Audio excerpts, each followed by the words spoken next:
pledge allegiance to the flag of the United States of America and to the republic for which it stands, one nation, under God, indivisible, with liberty and justice for all. You'd please remain standing. Pastor Jones will give our invocation, please. Thank you, Mr. Mayor and City Council members. Let's bow and pray. Father, we thank you for the opportunity to come together as a group of people to meet for the business of this city. And Father, we ask that you bless this city, bless the workers, and Lord, we pray a special blessing upon the police and the fire tonight, along with the workers of the city. Lord, we thank you for giving us this city and allowing us to be here tonight. In Jesus' name, amen. Amen. Thank you, Pastor. Please be seated.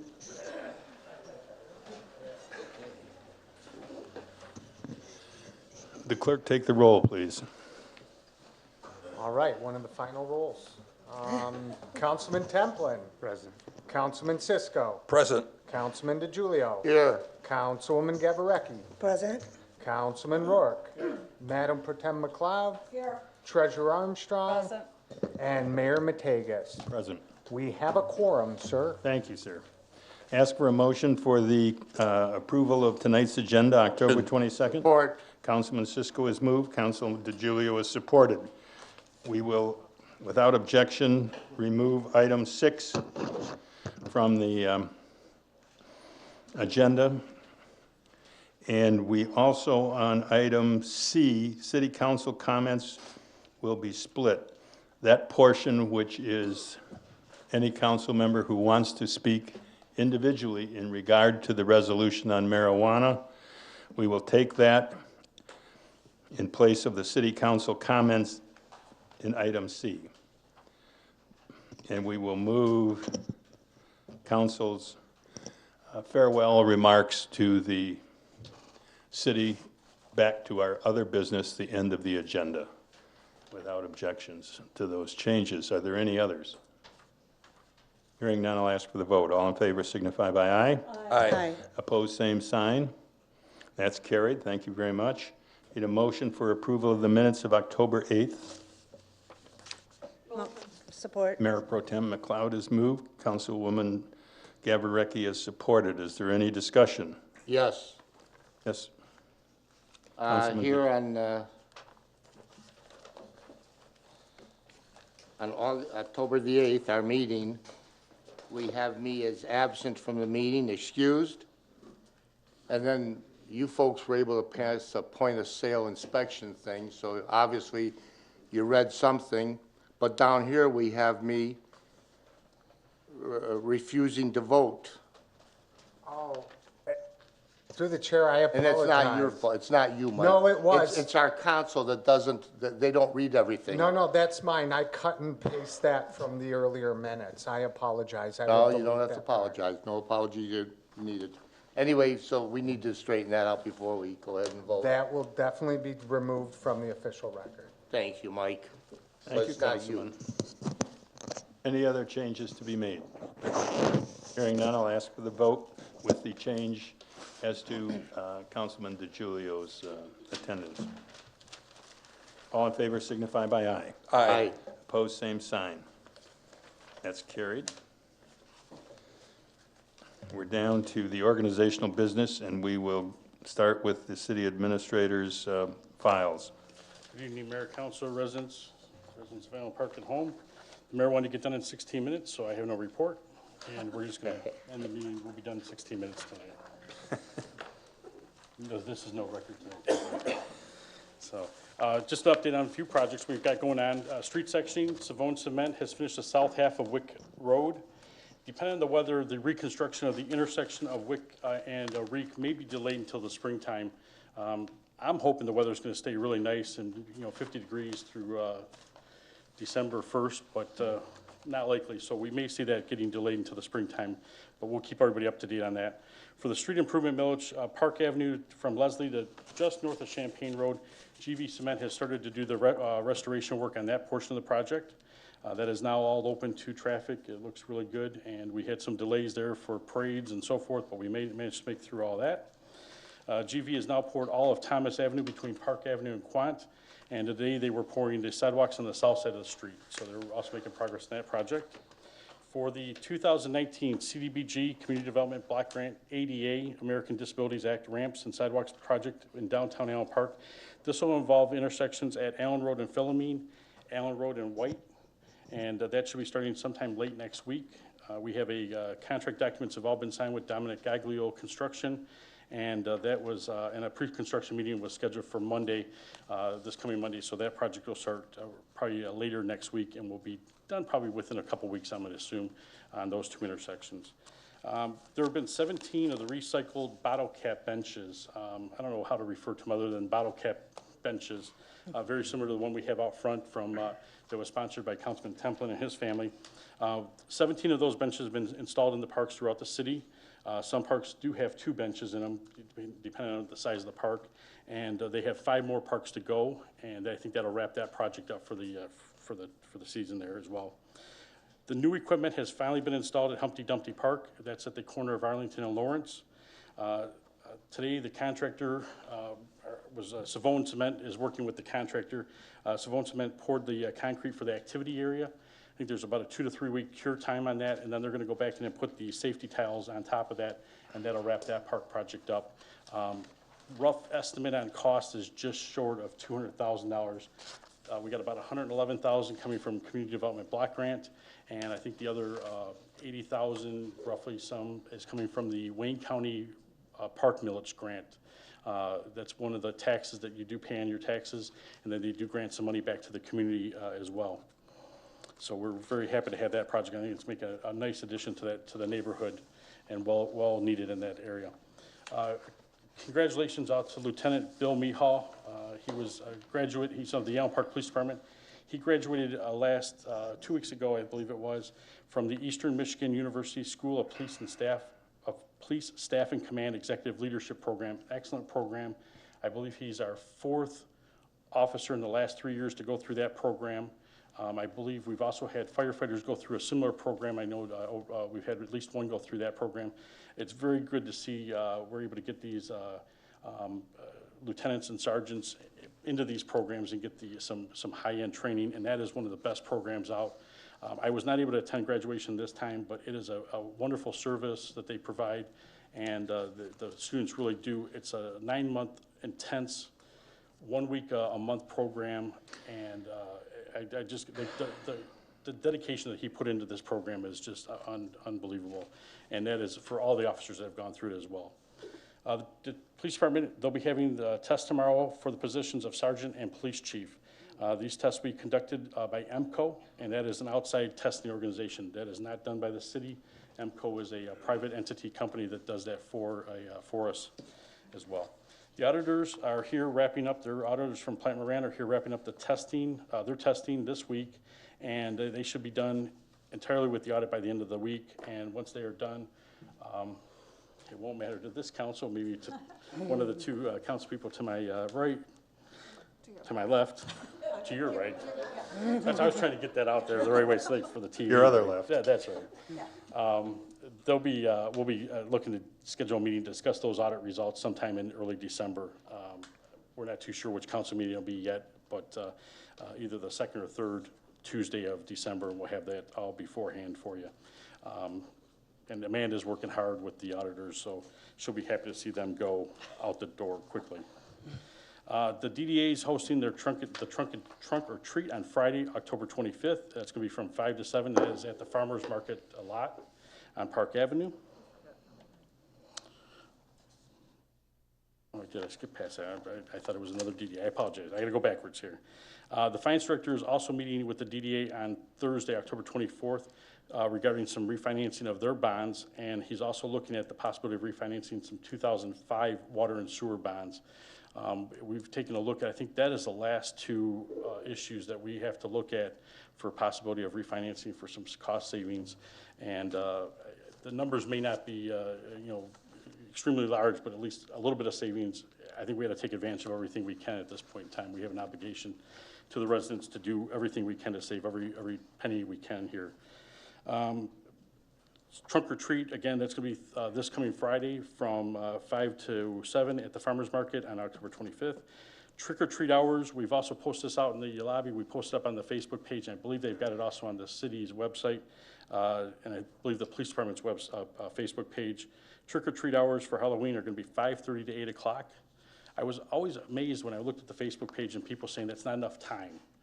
And so I actually found a post that says, make Halloween fun again. Turn on the lights, pass out candy, have fun. Let's go back to the days it used to be. I remember growing up and looking down the street, and almost every street light or every porch light was on, and you're tugging in your pillowcase full of candy, and hopefully we can get back to those days, and the kids can start having fun again and not have to worry about anything bad there. After they're done trick-or-treating though, pumpkin patch, and I think that's about the same time though.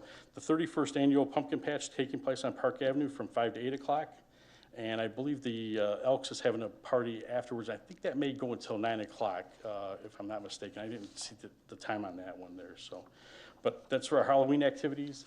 And then Christmas is right around the corner. I apologize, I did this last time. Holiday activities for Friday, November 22nd. We have a 6 o'clock tree lighting ceremony at the Historical Museum. And then that's going to be followed by the 6:30, the lighted Christmas parade on Park Avenue.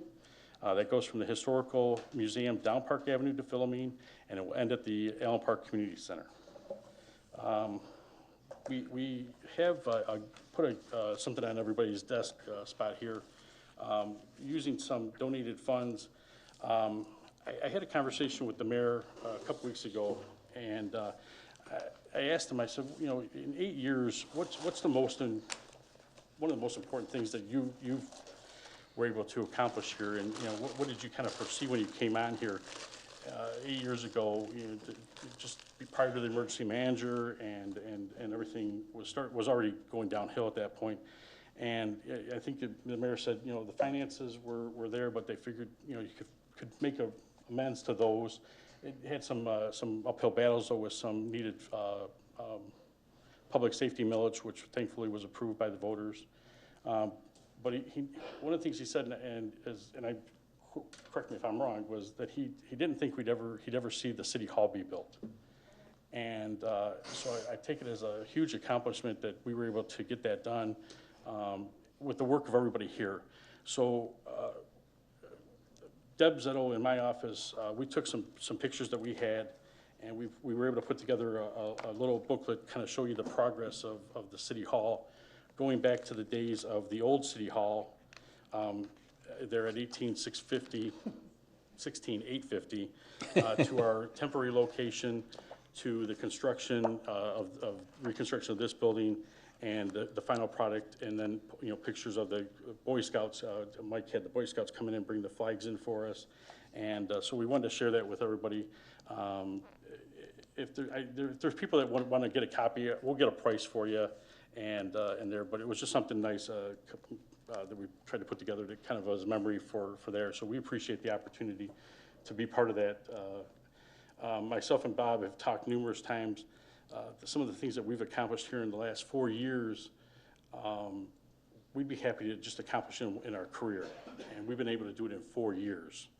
And it's just wonderful opportunities, and hopefully we've helped make the city better than it was when we got here. For myself, it's 4 years. For Bob, it's a little over 4 years. So we do appreciate that opportunity, and it's something that we always cherish. And I wanted to have something for a memory for you. I apologize to the mayor, to the council, because the mayor's he has a little bit more heavy role here. So we. For the mayor, we actually got some pictures of the city hall for you yourself. Oh, well, thank you. And I couldn't pick which one I wanted the view of, so I have one from the one view and one from the other view. So we appreciate your involvement in that, and I think for us it was just, I could always hear it in your voice, and I think if people remember coming to the dedication of the building, the mayor was very vocal on how important this building was to the community. And so that's why we want to share that with you ourselves. Well, thank you very much. That's most kind of both of you, and for all the council gifts. You need a motion on this, or you want a question? Well, I'm going to take a motion for the file updates, reports, and documents. I'll motion. Support. Mayor. Councilman Rourke has moved. Councilman Cisco, I think, was at the second. No. Councilman Templin? Yep. Whom? Templin. Oh, I'm sorry, Councilman Templin. Any questions of the city administrator? Yes, thank you, Mark. Just one more here. You know, Mark, you have been one of the people that's made this a better city.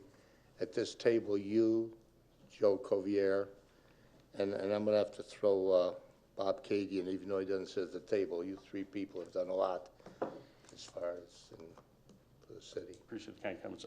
We can't do this without, it's a team effort, and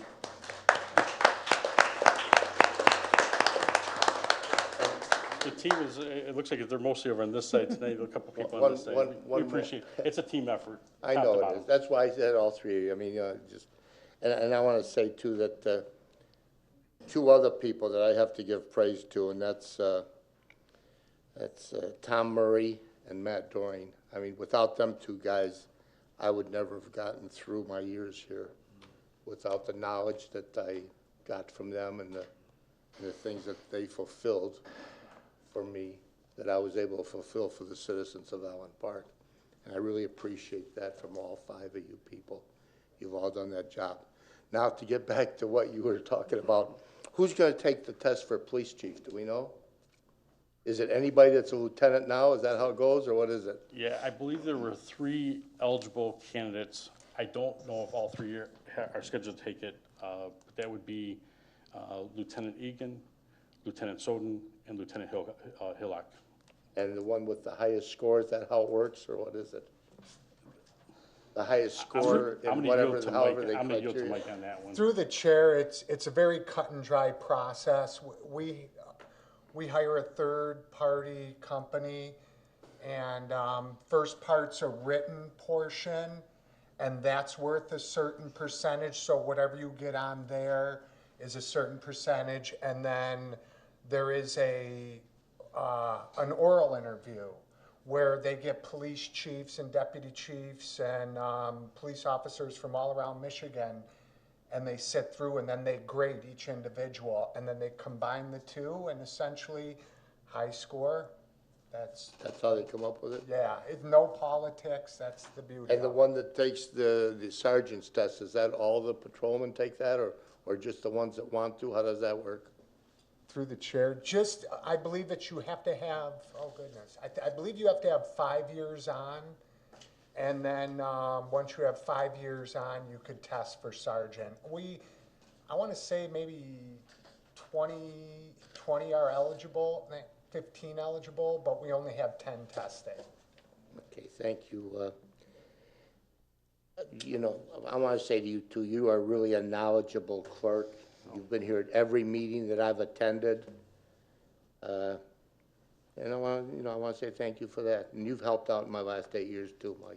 Thank you, Mr. I mean, I'm gonna go on that. Okay, I'm done speaking there, Mr. Kibbe. I'll give the floor to someone else. Any other questions of the city administrator? Councilman Cisco. I have one. This has bothered me for quite a while, and I'm sorry to bring it up at this meeting, but, or to drag the meeting down for all happiness that's happening at the moment. But, you know, blighted property. So we do have some blighted property in the city. And my question to maybe the city attorney and the city administrator.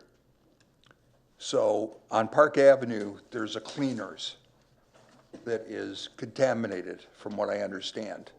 And it's been sitting there for a long, long time. It affects that neighborhood, you know, kind of drags everything down. But the part that's disturbing is that there is, the person who owns it, I believe, and I could be wrong, is a city official. How is it that a city official is allowed to have blighted property like that year after year after year after year after year? And we as a city, we gave the okay for them to be, to fix that, I believe. Mayor and council voted to allow a grant or whatever it might be. I'm not sure what it was at that point. But there it still sits, empty, ugly, right, right across the street from the parking lot of the Allen Park show. As an elected, an official of the city, do they have some obligation to take care of that property in a timely manner and not year after year after year? As far as I know, it's in my 8 years, it's been sitting there.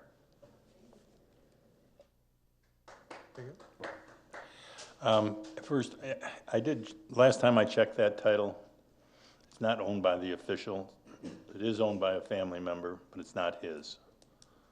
The second thing is, contamination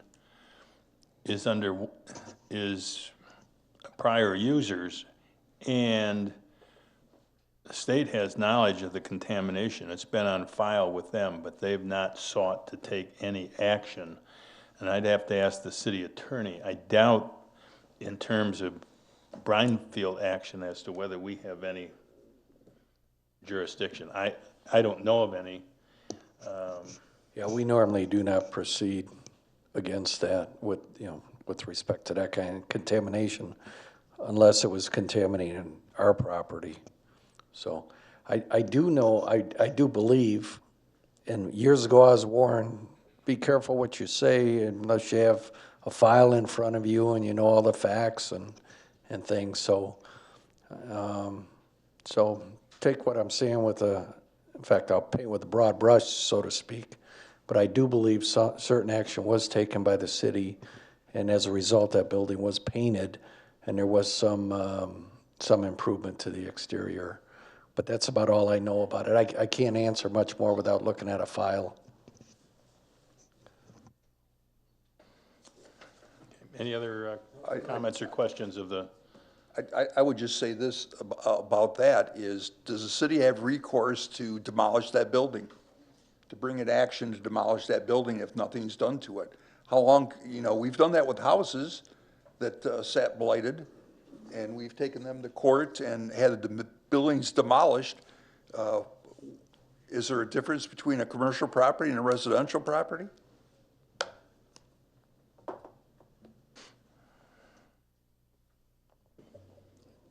I think the concern I would have is just without looking at that file, what kind of contaminants it has, because that's going to those costs are going to be incurred by the city as part of that. So it could be from, what you normally see is maybe like a $25,000 demolition, could be $125,000 or $225,000 as you go to do the cleanup. I think And we have no recourse to go after the person that owns it? Or entity, whether it's a corporation or an entity or whatever? We have no recourse? Again, I gotta. Yeah, I wouldn't disagree with you. I think I'd feel more comfortable, as like Joe's saying, to see the file of what's been done in the past before I want to comment in a public forum. Okay, thank you. I just wanted to be everybody aware of that. It's been a long time. Long time. Any other comments or questions of the city administrator? Hearing none, then I'll ask for the vote on the motion to accept file updates, reports, and document submissions. All in favor signify by aye. Aye. Opposed, same sign. That's carried. The next item is my proclamation for November to be National American Indian Heritage Month. Many of the ideas come from the Mongagan chapter of the Daughters of American Revolution, who point out to us each year that the month of November is the American Indian month to be honored and recognized. And I'd just like to read the proclamation. Whereas the history and culture of our great nation have been significantly influenced by American Indians and indigenous peoples, and whereas the contribution of American Indians have enhanced the freedom, prosperity, and greatness of Americans today, and whereas their customs and traditions are respected and celebrated as part of a rich legacy through the United States, and whereas Native American Awareness Week began in 1976 and recognition was expanded by Congress and approved by the President George Bush in August 1990. designating the month of November as National American Indian Heritage Month, and whereas in honor of National American Indian Heritage Month, community celebrations as well as numerous cultural, artistic, educational, and historic activities have been planned. Now therefore I, William B. Matakas, by virtue of the authority vested in me as mayor of the city of Allen Park, Michigan, do hereby proclaim November 2019 as the National American Indian Heritage Month in the city of Allen Park, and urge all citizens to observe this month with appropriate programs, ceremonies, and activities. In witness whereof I have hereunto set my hand and caused the seal of the city of Allen Park, Michigan, to be affixed this 22nd day of October, 2019. Thank you. The item C got changed around, and the one item that was going to be the lead item will now be down under the other business as requested by council, so it will be item 3 down there to end our meeting tonight. But under the law, politicians cannot use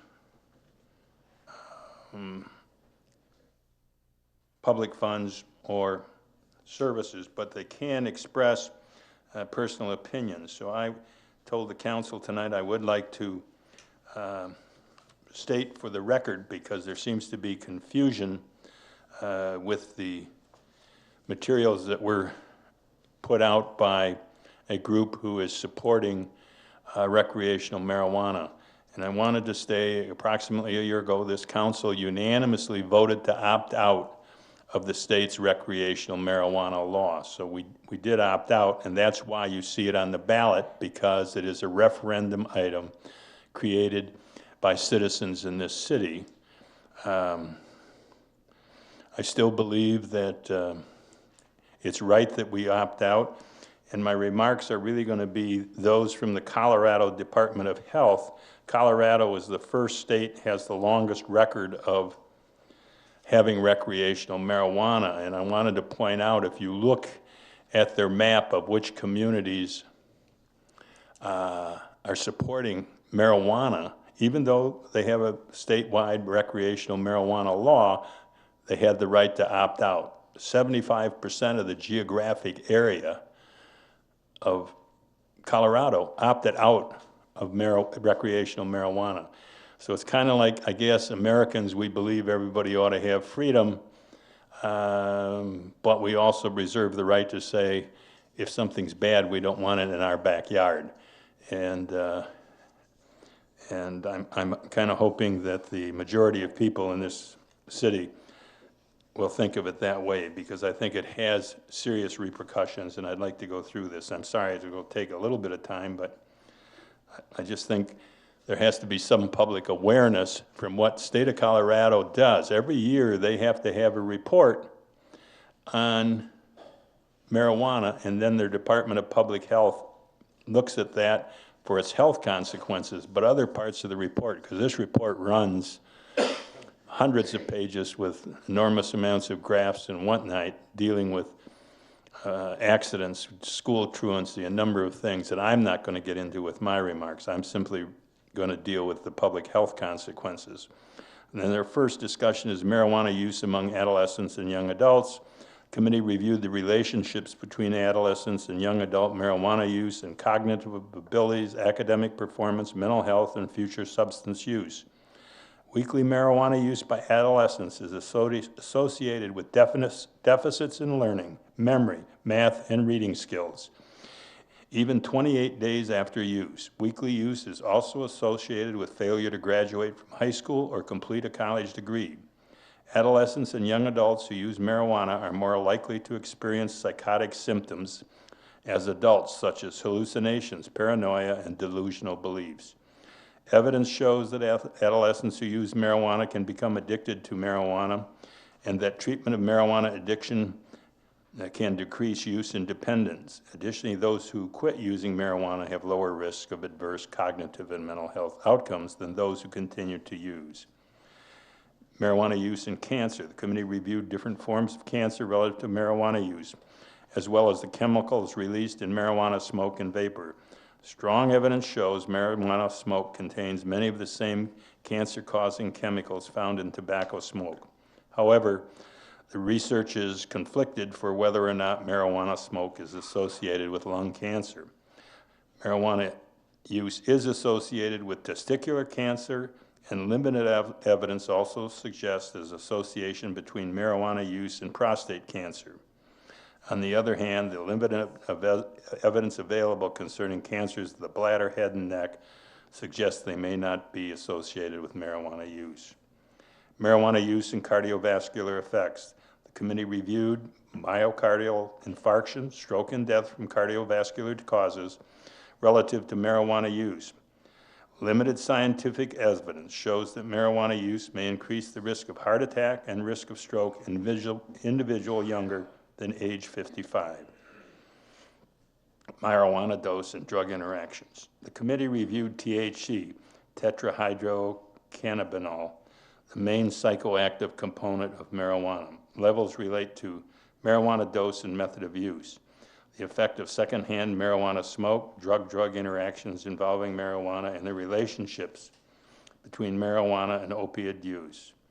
One important finding is that it can take up to 4 hours after consuming an edible marijuana product to reach the peak THC blood concentration and feel the full effects.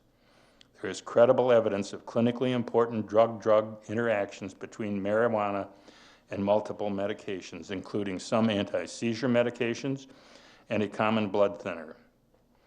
Data about potential interactions are lacking for many drugs at this time and are likely to evolve substantially in coming years. There is evidence that hospitalizations and deaths due to opioid pain medication overdose are less prevalent in states with legal and accessible medical marijuana compared to states without. I just want to say as an aside, Allen Park does provide for medical marijuana and its use, so that's not available to those people who can show constant pain and get that requisite letter from their doctor. Marijuana use in driving. The committee reviewed driving impairment and motor vehicle crash risks relative to marijuana use, as well as evidence indicating how long it takes for impairment to resolve after marijuana use. The risk of a motor vehicle crash increases among drivers with recent marijuana use. In addition, using alcohol and marijuana together increases impairment and the risk of a motor vehicle crash more than using either substance alone. For less than weekly marijuana users, using marijuana containing 10 milligrams or more of THC is likely to impair the ability to safely drive, bike, or perform other safety-sensitive activities. Less than weekly users should wait at least 6 hours after smoking or 8 hours after eating or drinking marijuana to allow time for impairment to resolve. Marijuana use and gastrointestinal and reproductive effects. The committee reviewed gastrointestinal diseases, particularly cyclic vomiting, and infertility or abnormal reproductive function. Evidence shows that long-time daily or near-daily marijuana use is associated with cyclic vomiting. This condition has been called cannabinoid hyperemesis syndrome. In such cases, stopping marijuana use may relieve vomiting. My comment, it seemed rather obvious. There is conflicting research regarding whether or not marijuana use is associated with infertility or abnormal reproduction functions for both men and women. Marijuana use and injury. The committee reviewed workplace, recreation, and other non-driving injuries, burns from hash oil extraction or failed electronic smoking devices, and physical dating violence.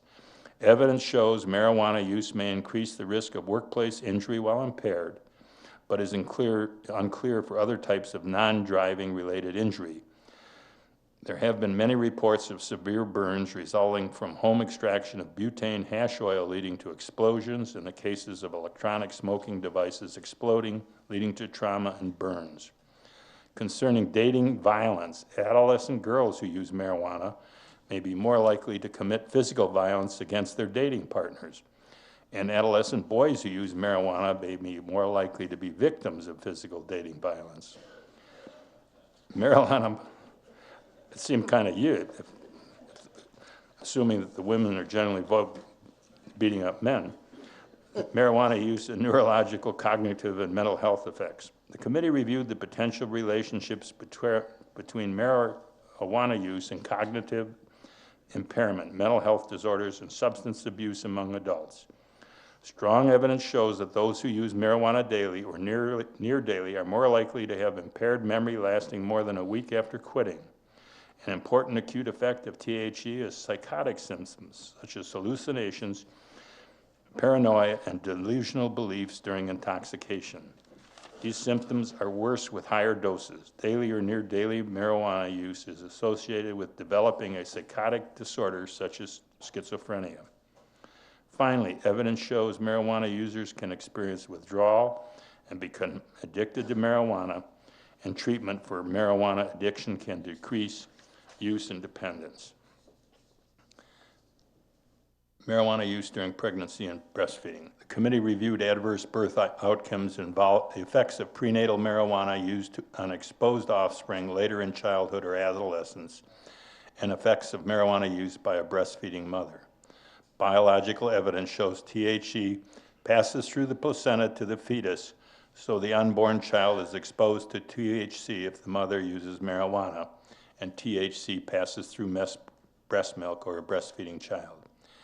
Marijuana use during pregnancy may be associated with an increased risk of heart defects in offspring or stillbirth. Stronger evidence was found for effects that are seen in exposed offspring months or years after birth if a child's mother used marijuana while pregnant with the child. These include decreased growth and impaired cognitive function and attention. Decreased academic ability and increased depression symptoms may occur. Marijuana use and respiratory effects. The committee reviewed respiratory diseases such as a chronic obstructive pulmonary disorder, chronic bronchitis and asthma, respiratory infections, and lung function relative to smoked marijuana. It also reviewed potential health effects of vaporized marijuana. Strong evidence shows an association between daily or nearly daily marijuana use and chronic bronchitis with cough, wheezing, and mucus.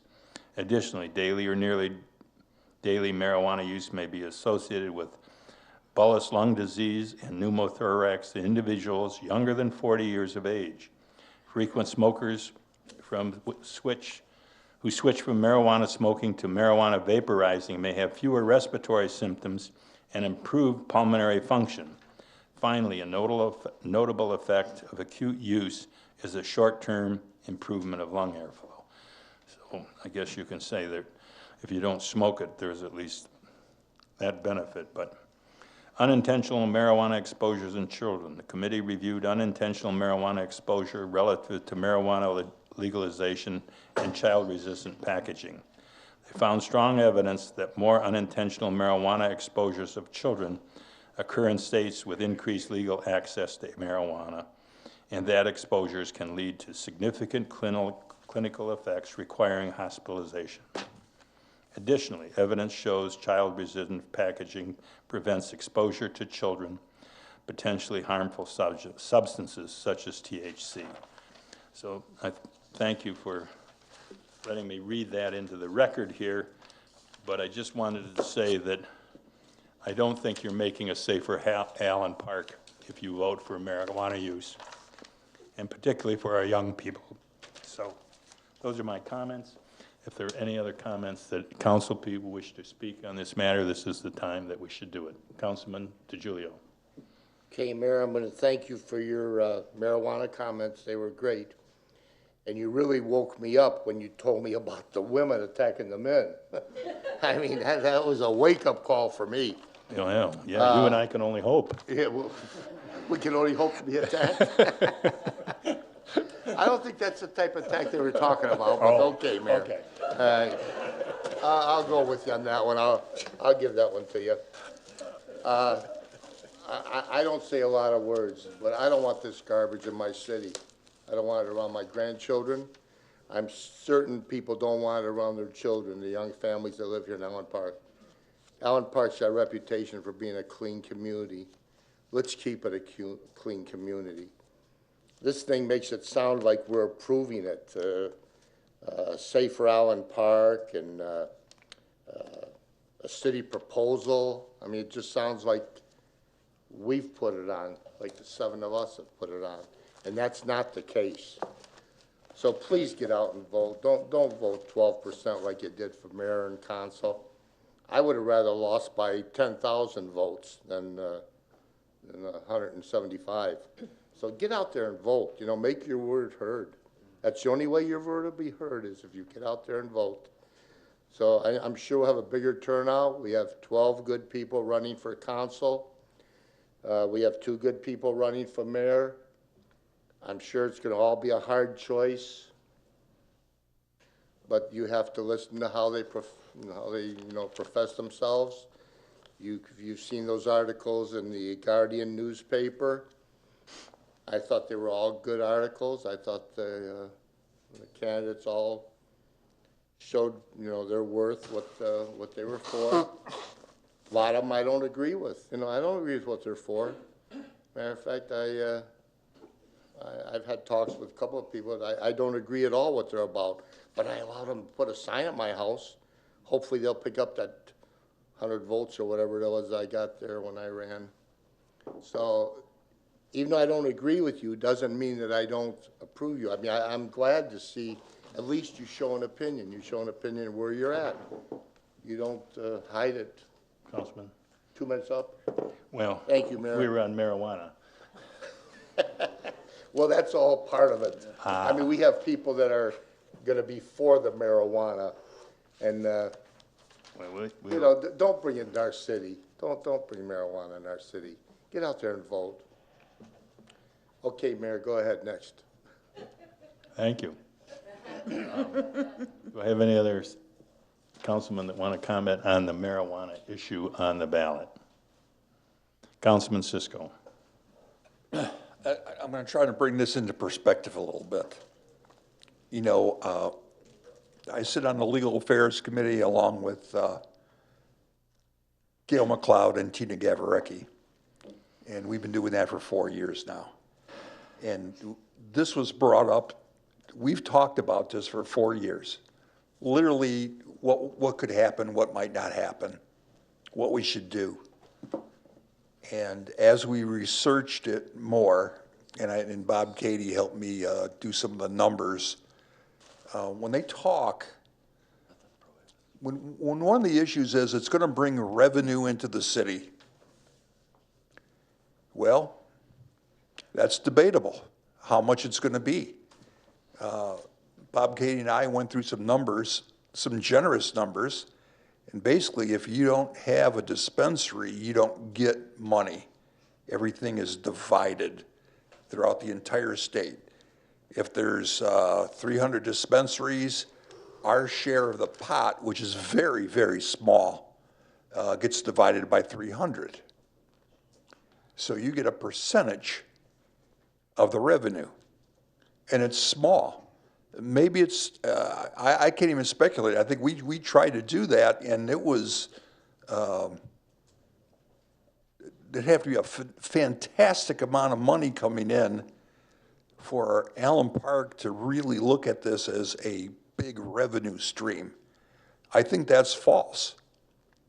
And the fact is, in Wayne County, how many cities have opted in Wayne County to have dispensaries?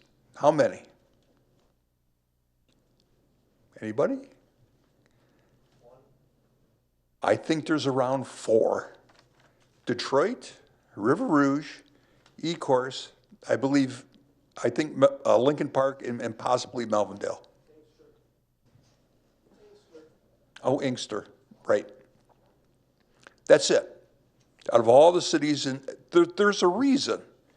It's not so much that people don't want it, okay, because obviously it passed on a ballot. The point is, the state has gummed this up so bad that I personally would rather just wait and see what happens. You know, if it's worth it down the road, then we should look at it. I don't think we should just jump in feet first and decide this is going to happen. We need to take a cautious approach to this. And the fact is, the people that are coming, they're not going to give up. Listen, this is the first one. And whether it passes or gets defeated, if it gets defeated, they'll come back again. This is and I hate to use this word, an assault on all the communities, because the people that back this are the people that have money. In fact, a few years ago, Legal Affairs, we brought in all the big honchos from medical marijuana. These are all businessmen. Very, what would you call them? Marijuana moguls. No, but they had other businesses. I mean, they had Yes. other businesses. You know, these were people that owned, that built condos and did stuff like that. They were in the trades business and building. And even they said at our meeting, when I asked about the money, they said the cities are getting shortchanged on the money because the state is taking all the money. And you know why the state's taking all the money?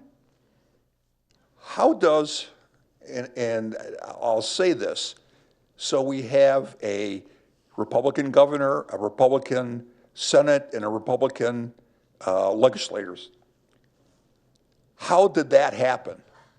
Because the money that came in financed a lot of their campaigns and will continue to do so. All you have to do is look at their campaign finance stuff.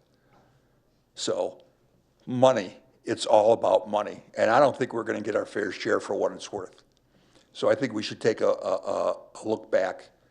And I am disgusted that the sign is very, very misleading. It's extremely misleading. And Allen Parkers aren't stupid, okay? They know when they're getting fooled. And that's what's happening right now. So I won't say I'm against it. It's just not the right time. We need to wait and see a few years down the road, see what happens. And as each state legalizes, it takes away stuff from us because all the states, other people won't come here to use it. So that's it, Mayor. Other comments or questions by council on the marijuana issue? Well, I know you didn't see it on the agenda, but I tried to explain why we didn't have it on the agenda.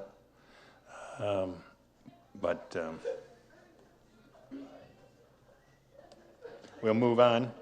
We're at the next section, which is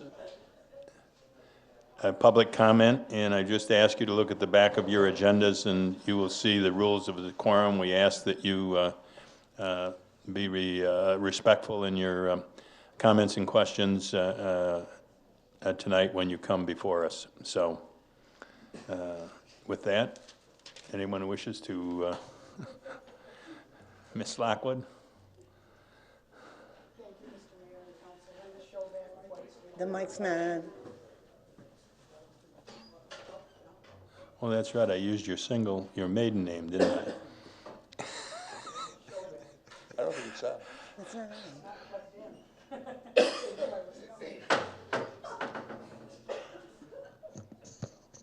Would you? No, you can. Oh, okay. Now can you hear me now? Thank you. Just a real quick one. I think Mr. Kibbe took a lot of the smoke out of my fire here tonight with thanking everybody.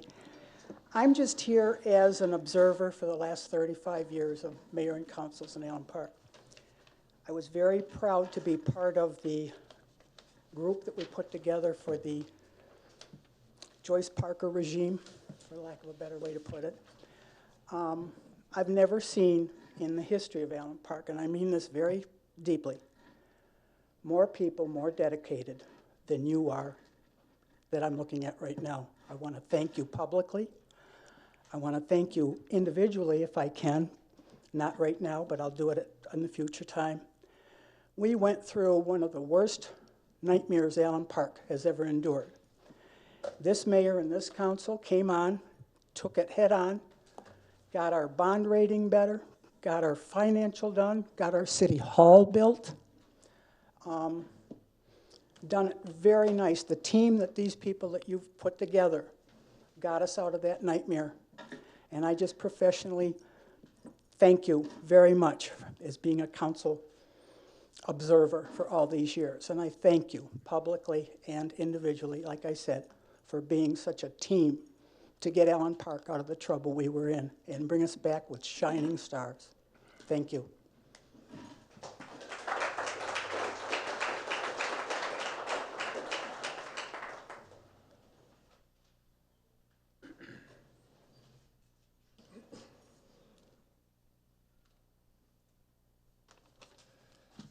Nelson Zucchetto on Philomene. I'd like to thank Councilman Sitko for bringing up the issue of the so-called dry cleaners on Park Avenue. It's been there for quite a while. I can remember when it was a milk depot before it was a cleaners or anything else. But I agree that the place is a pit, and I think one of the things that at least I have heard is that there may be toxic materials that are still within the building, and that's one of the reasons that apparently some more hasn't been done with it because of EPA regulations and so on. What I'd like to also mention or bring to your attention is that this coming weekend we have that humongous Halloween celebration that right in front of that place with all kinds of children. And I would guess, as part of their numbers, probably in the thousands of kids that go by this place. I don't know how well it's secured, or if there's maybe some toxic fumes or whatever that may leach out of the building. I don't know. But I think it's certainly worth looking into or giving it another thought, and maybe have the state move a little more swiftly on the issue, if possible. But it is definitely an eyesore. The paint job is, I would say, maybe a semi-paint job, because it certainly didn't bring the place up to code or even a pleasant sight to see. And just wish that you might give that some thought. And can I make a comment about the marijuana? Certainly. What's your personal? Well, I was just sitting there thinking, and according to your report, with all the physical, mental issues that the report mentioned, and apparently the council is opposed to having dispensaries or retail stores in the city, maybe we ought to go a couple steps further and look into the sale and usage of alcohol and cigarettes. I mean, almost everything that you mentioned in association with marijuana, you could easily say, oh yeah, he's a drunk, or a drunk driver killed out of how many kids or whatever. And the same way with smoking and lung cancer, etc.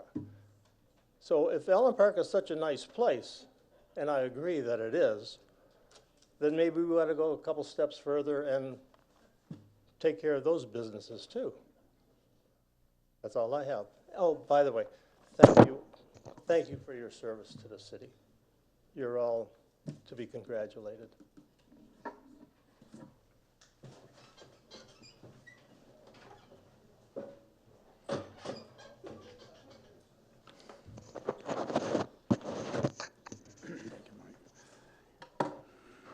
Good evening, City Council, Mayor, Ray McGusson Quant.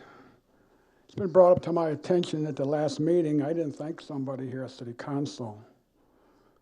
And I told that individual there's a reason the individual wasn't here. I personally thank you all, but I did not thank you, Angelo, for your 8 years' experience. You ran on the platform and you stayed with that platform. That platform was taxes. And no matter what happened, you stayed with that. So I want to thank you personally for your 8 years' experience. But I also want to thank all commissioners throughout this city who have put years and years and years, more than 8 years, and some over 30 years, with their hard work and their dedication that they're still doing without being paid. The only payment they have is that they did their hard work and they felt good in their heart. So I want to thank them. I also want to thank every citizen within the city of Allen Park. With their tax dollars, that without their tax dollars, this city hall would not have been built. And without their tax dollars, the roads would not be being put in shape. And thank a lot of citizens within the state of Michigan with their tax dollars that we get from revenue from gases. So it's not only individuals, it's a number of individuals. You individuals up in front of us try to run the city, but we, the citizens,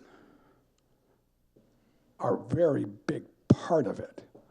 Without our vote, you would never have been where you are placed.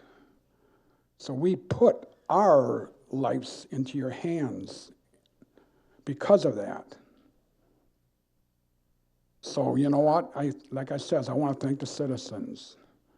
And Mayor, you're right about marijuana, but just make sure you state it the correct way. You are opting out of the sale of marijuana in dispensaries and the wholesale grows. You did not opt out where the citizens themselves can't purchase it for recreational use. And they can still, no matter where, they can still go on the corner, in the alley, to get it, or wherever they feel like they want to get it.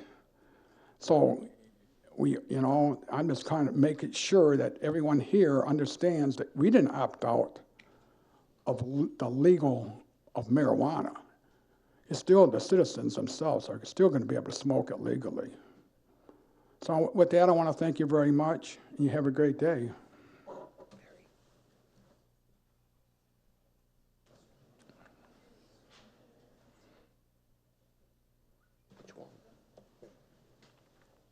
Hi, my name is Mary Jane Jones, and I live on Euclid Avenue in Allen Park. I've been an Allen Park citizen for 40 years, and I want to bring to your attention, I would like to have a code put on the books in Allen Park as it is in Westland.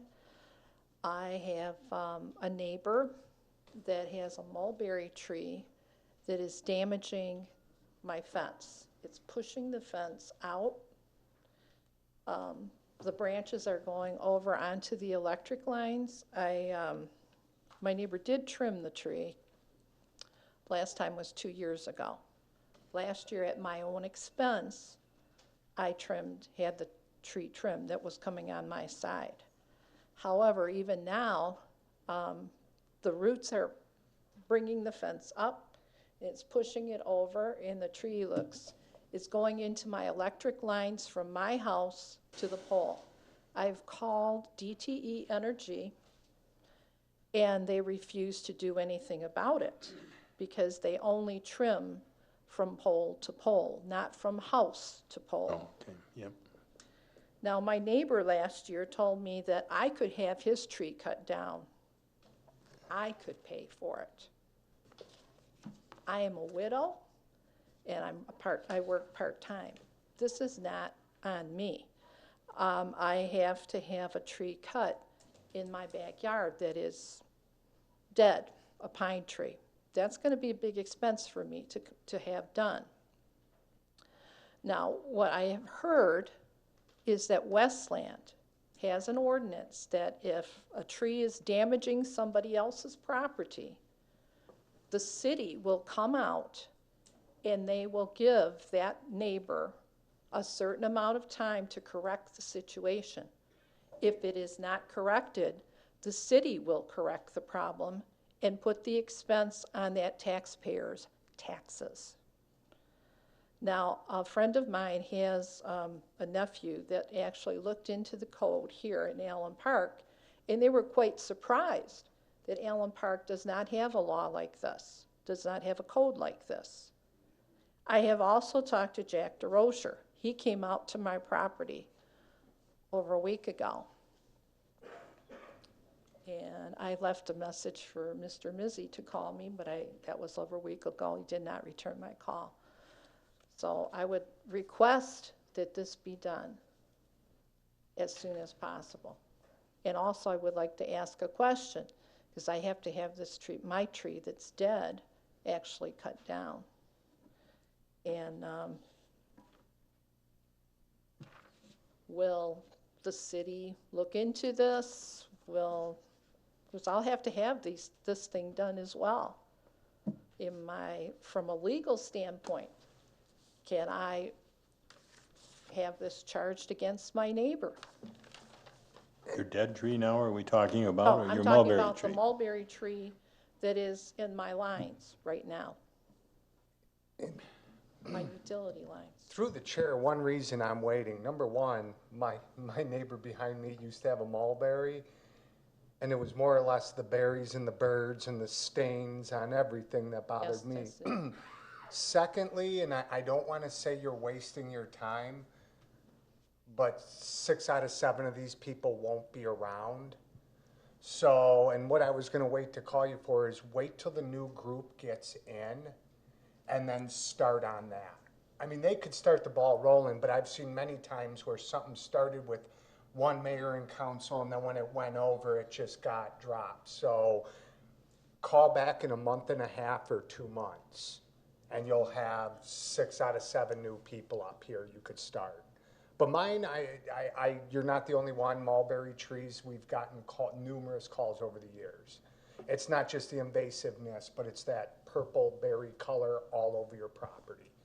So. Well, that too, but I mean, it's actually breaking the fence. Yeah, no, I have it written down, but it's, again, not to sound redundant, but this is not the board we want to give it to. We got to wait about a month and a half with them.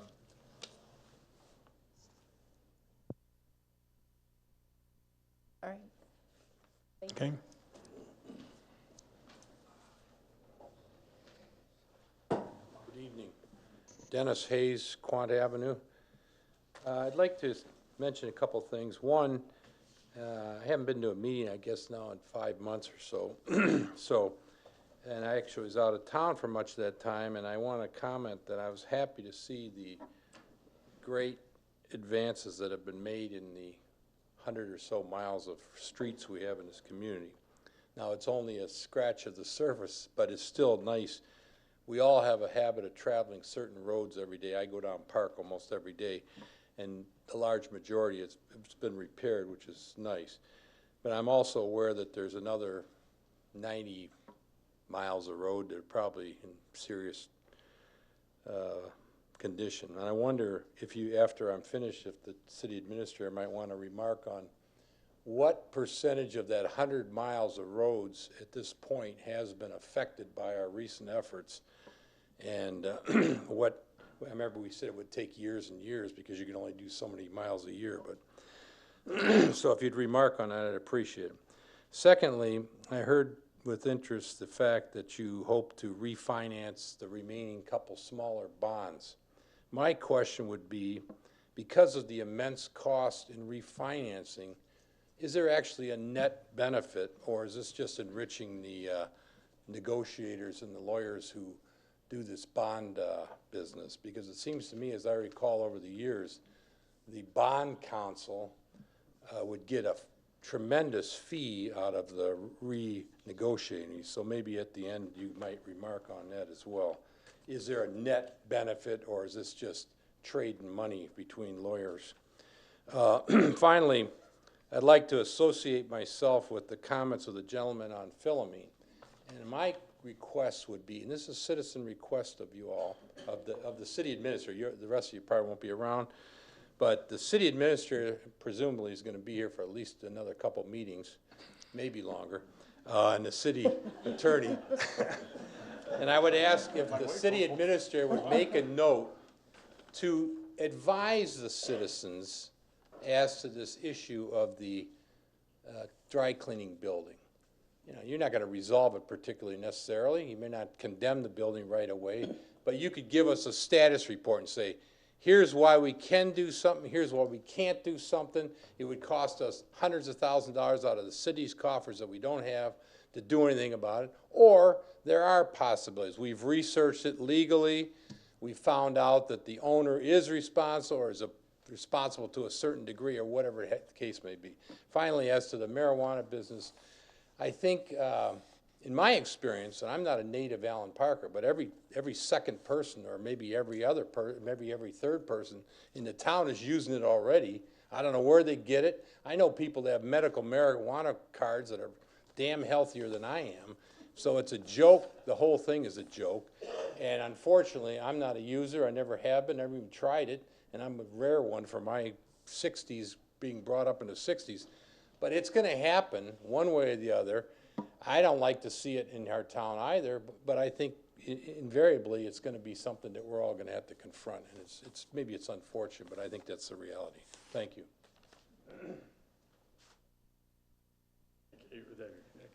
I have an email from. So, okay, for the bond question, let me go to that one first. And I was actually talking to Bob earlier today, and he sent a text message. Great technology, we can communicate here back and forth. The city debt policy does require a net present value of at least 3% for that issue to go through a refinancing. I think we're looking closer to, I think it was over 4% now, and we're hoping closer to 5%, given the fact that we're optimistic the Fed's going to reduce rates one more time, and then that'll be able to be locked in and be at a 5% at that point in time. They're both small issues. I think they have 3 years remaining on both of them, 5 years on both of them, and so there'll still be a significant amount of savings there to make it worthwhile. But that, your point is well taken, is it has to meet by the city's debt policy. It has to meet that threshold. Percentage of streets, I don't have a current PASER rating in front of me, but I'm like you. I turned down a lot of streets we've made a lot of success on, and I turned down the next street. 7% has been affected to this point, with sectioning as well. But as you turn down one street, and it's in good shape, I turn down another, and I'm disheartened because it's in rough shape. So, you know, we still have a long way to go. I can't stand up here and honestly tell you that 10-year millage request, and we're halfway through at this point in time, is going to be enough. I think everybody was realistic to the fact that, at least at this table, that we would have to come back for another renewal. You know, we're talking 90 miles of roadway plus, and you know, we're at 7% of new construction. Now that's also going into take into consideration we're also getting back into the point of maintenance, where we're doing crack sealing, and that's preventative maintenance on those roads is key to survival for the long term on a lot of the roads where we don't have a significant problem. Some of the other parts that we've been able to get through a lot of times is the base has been really good once we've taken those roads out, so we haven't had a lot of undercutting. That has saved a lot of money to allow us to move on to additional roads. That's Thomas this year. That was not a planned road at the beginning of the season. When the cost savings did come through, we were able to look at that as an added road. I know, look at Mario's here, we've done Helen Street as a full replacement. We're working on Wick now. University has been done in large sections, Andrews in large sections, Angelique in large sections. And I think that's, we've gotten away from the patch of a 20-foot by 20-foot section or a 10 by 20 section, and we're trying to do longer sections. We think that has more impact and more impact on the street itself and the residents' quality of life as they see more of an area as opposed to a patch here, and it looks like a quilt after a while.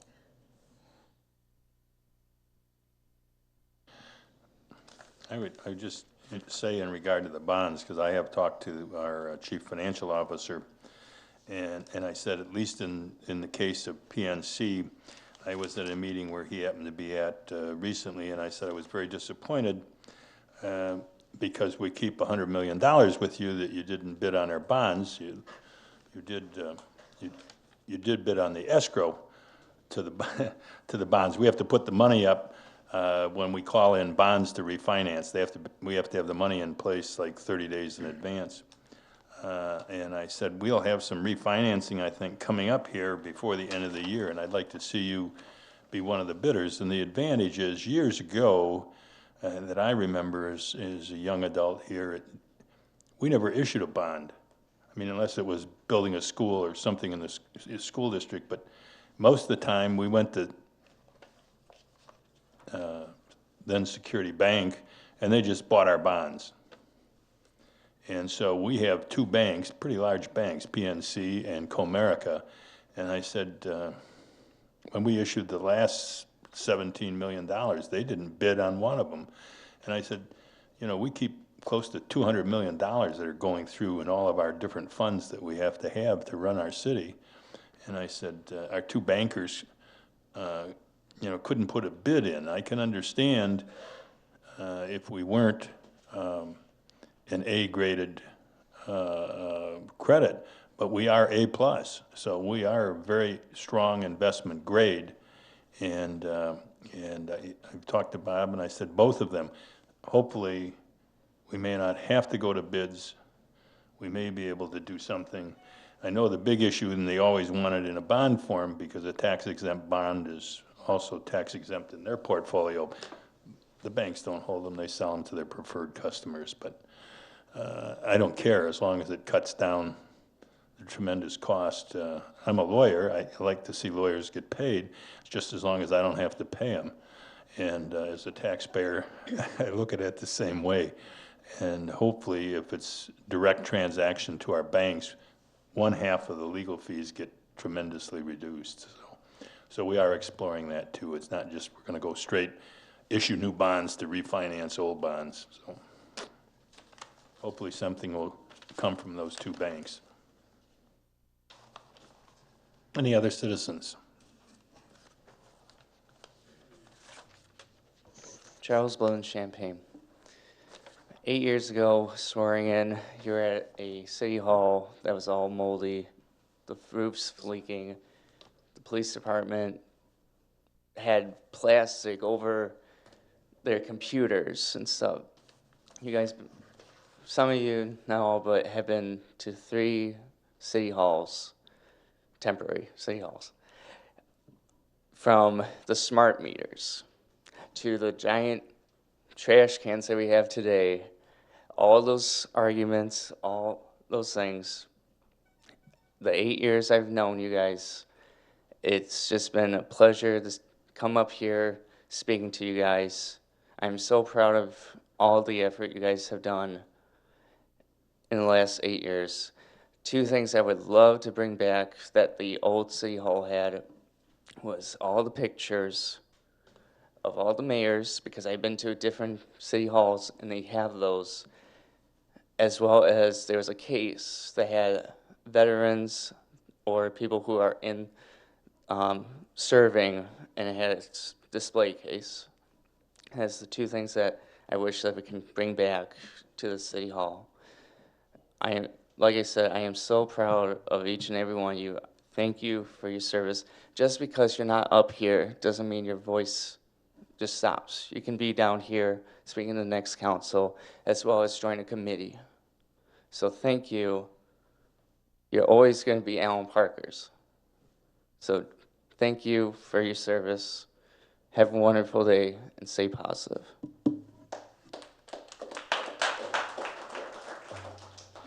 I would just say as to the photos of the supervisors when we were a village, or trustees, I guess they were called, and the mayors, I have talked to Michaels, who are up on the hill, and they've agreed to reframe all of the 15 mayors and trustees. Some of those pictures are coming close to 100 years old. We have glass frames that are supposedly to protect them. But one of the mistakes we often make is now we have all these squeeze bottles and we can squeeze it and clean the glass. Well, the only problem is that material gets around the glass and gets onto the pictures. And when you start to look at some of our mayors in that, you'll start to see some. So we're going to take them all, clean those pictures, reframe them. They've given us a very good price. It's like 20% of their normal price to do the work for us. And we will put all the frames in the same size, but they'll all be the 11 by 14 like they are now. But it will allow us to also, if you looked at some of those frames, they were very elegant, but they took a lot of space. And so you'll see a uniform, you'll see the 16 mayors, one of which now I will be, will all be similarly framed and matted. They will change some of the mats because of black backgrounds chosen by the various officials who are photographed. But we are doing that, and that should come to pass. I don't know if it'll be done in here as much as it might be put in the work session room where there's actually more wall space than we have out here. So, any other persons?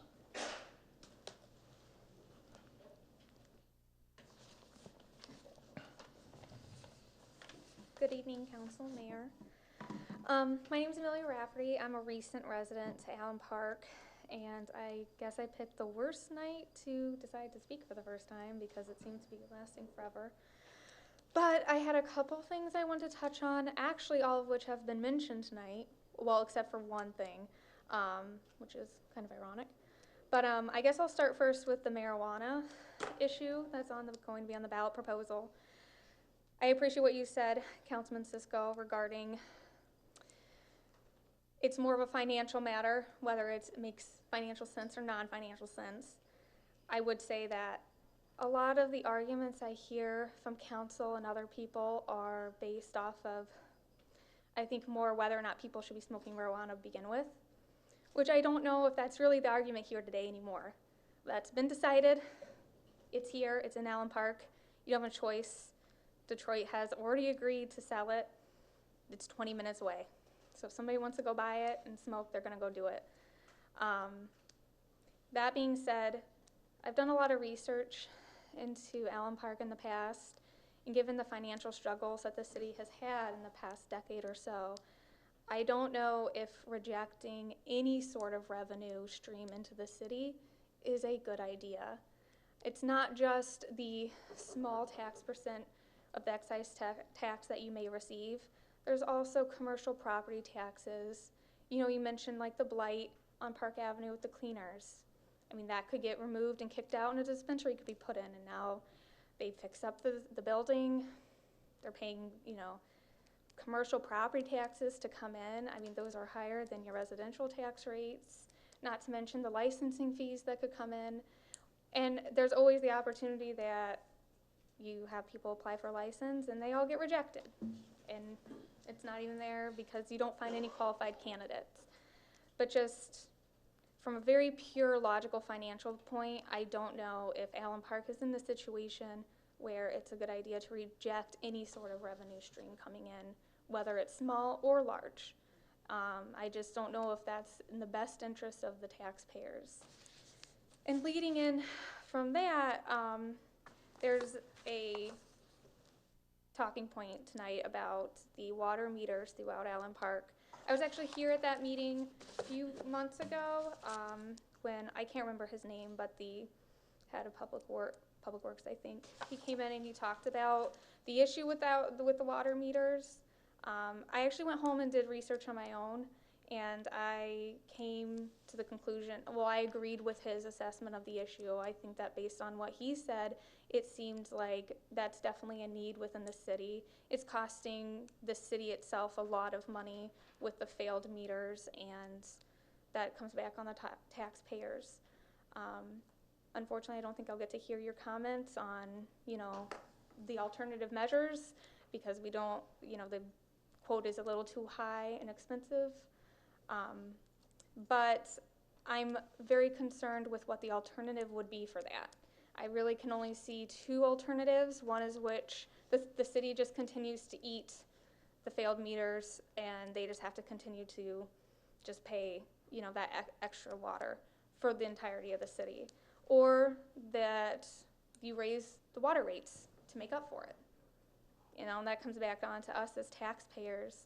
And I'm not really, I as a taxpayer would not be okay with that in my city, especially as we sit up here and talk about declining additional revenue streams coming into the city.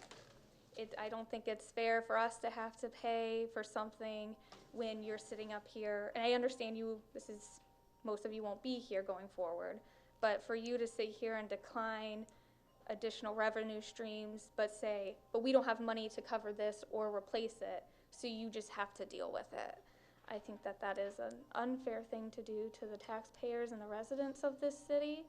And then to lead into that, there's... We have 4 minutes.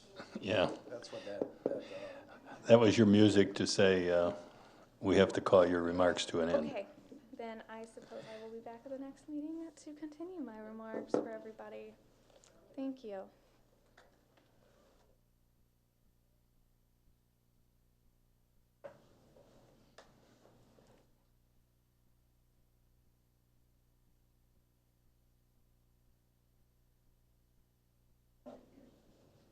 Good evening. I'm Pat McParlin from Dasher Street. One of my comments here is all resolves around the Lapham property and tot lot. By taking that item 6 off of the agenda, hope that breathes a little bit of breath into this, and we can look at it, the information I have here. I know this is your last meeting, but I'd still like to have an emergency request to pass the resolution tonight, the 22nd of 2019, which encompasses the following 5 points. The City of Allen Park does have the interest in claim and ownership of parcel 31 of survey dated December 18th, 2006. Number 2, on or about November 9th, 2006, the City of Allen Park and the Allen Park School District entered into an agreement to swap property. This transfer was to form what is now plotted as parcel 31, the tot lot, in exchange for vacating 32 foot of unnamed street that runs between Horger Street and Hanover, now part of parcels 1 and 27. The swap was done to allow the city to own a 109 foot by 140 foot tot lot and also add 2 additional buildable sites to the school district to market on the north side of the property. This was no loss to the school district. The third point would be the agreement was confirmed in at least 3 ways. A letter dated November 9th, 2006 from Superintendent Dr. John Sturrock announcing the alternative plan to create the 109 by 140 foot rather than the original proposed 109 by 113 foot park space. And B, the street vacation request was number 1-2006 at the Lapham property. Action was taken on November 14th, 2006. This was advised to be completed before the survey was done. The school district contracted with True North Surveying to conduct a survey which was to include both the 109 by 140 foot space noted as tot lot, which is parcel 31, and vacate a portion of the unnamed street, parcels 1 and 27. The survey was required by the city to allow approval of the new plan, which included the 50 foot lots, the tot lot, before the sale could take place. This agreement was reported in the Detroit News Herald, or in the News Herald on November 12th, 2006, and a political cartoon in News Herald on November 15th, 2006. At the October 2019 school board meeting, Mayor Matakas was asked to comment from the audience on the subject. It's my opinion that he was offering his opinion at that time, not acting as an official capacity to represent the city council, especially when he commented that the entire Lapham property belonged to the school district and was theirs to do as they wished. I feel this was based on incomplete information at the time. The fifth point is to authorize the city attorney and city administrator to pursue this matter and secure proper title for parcel 31 for the city of Allen Park and its residents as it was originally intended. If the title is not secured, all vacated property should be unvacated and retained by the city, parcels 1 and 27 deemed non-buildable. It's often said that you're remembered by the last thing that you do.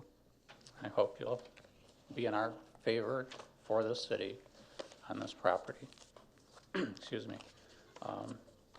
There are, many things that happen, but I understand. The city attorney and the mayor at the time and the city administrator, along with the school district, drew this all up. It was passed at council meetings. Why the paperwork wasn't completed, I don't know. Thank you for your time and your service over these years.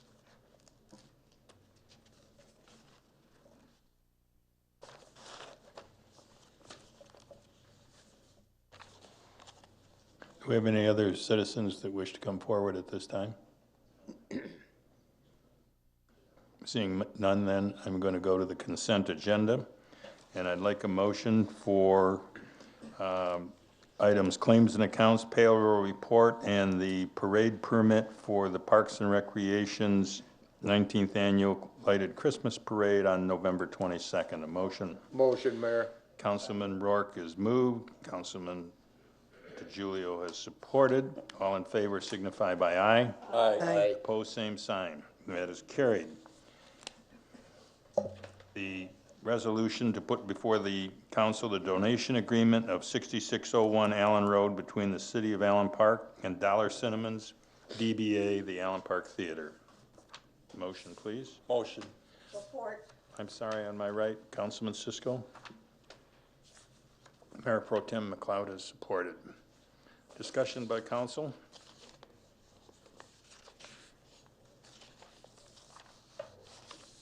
I would say, since nobody else is speaking, that we did the preliminary Due diligence. environmental work, and I think we have the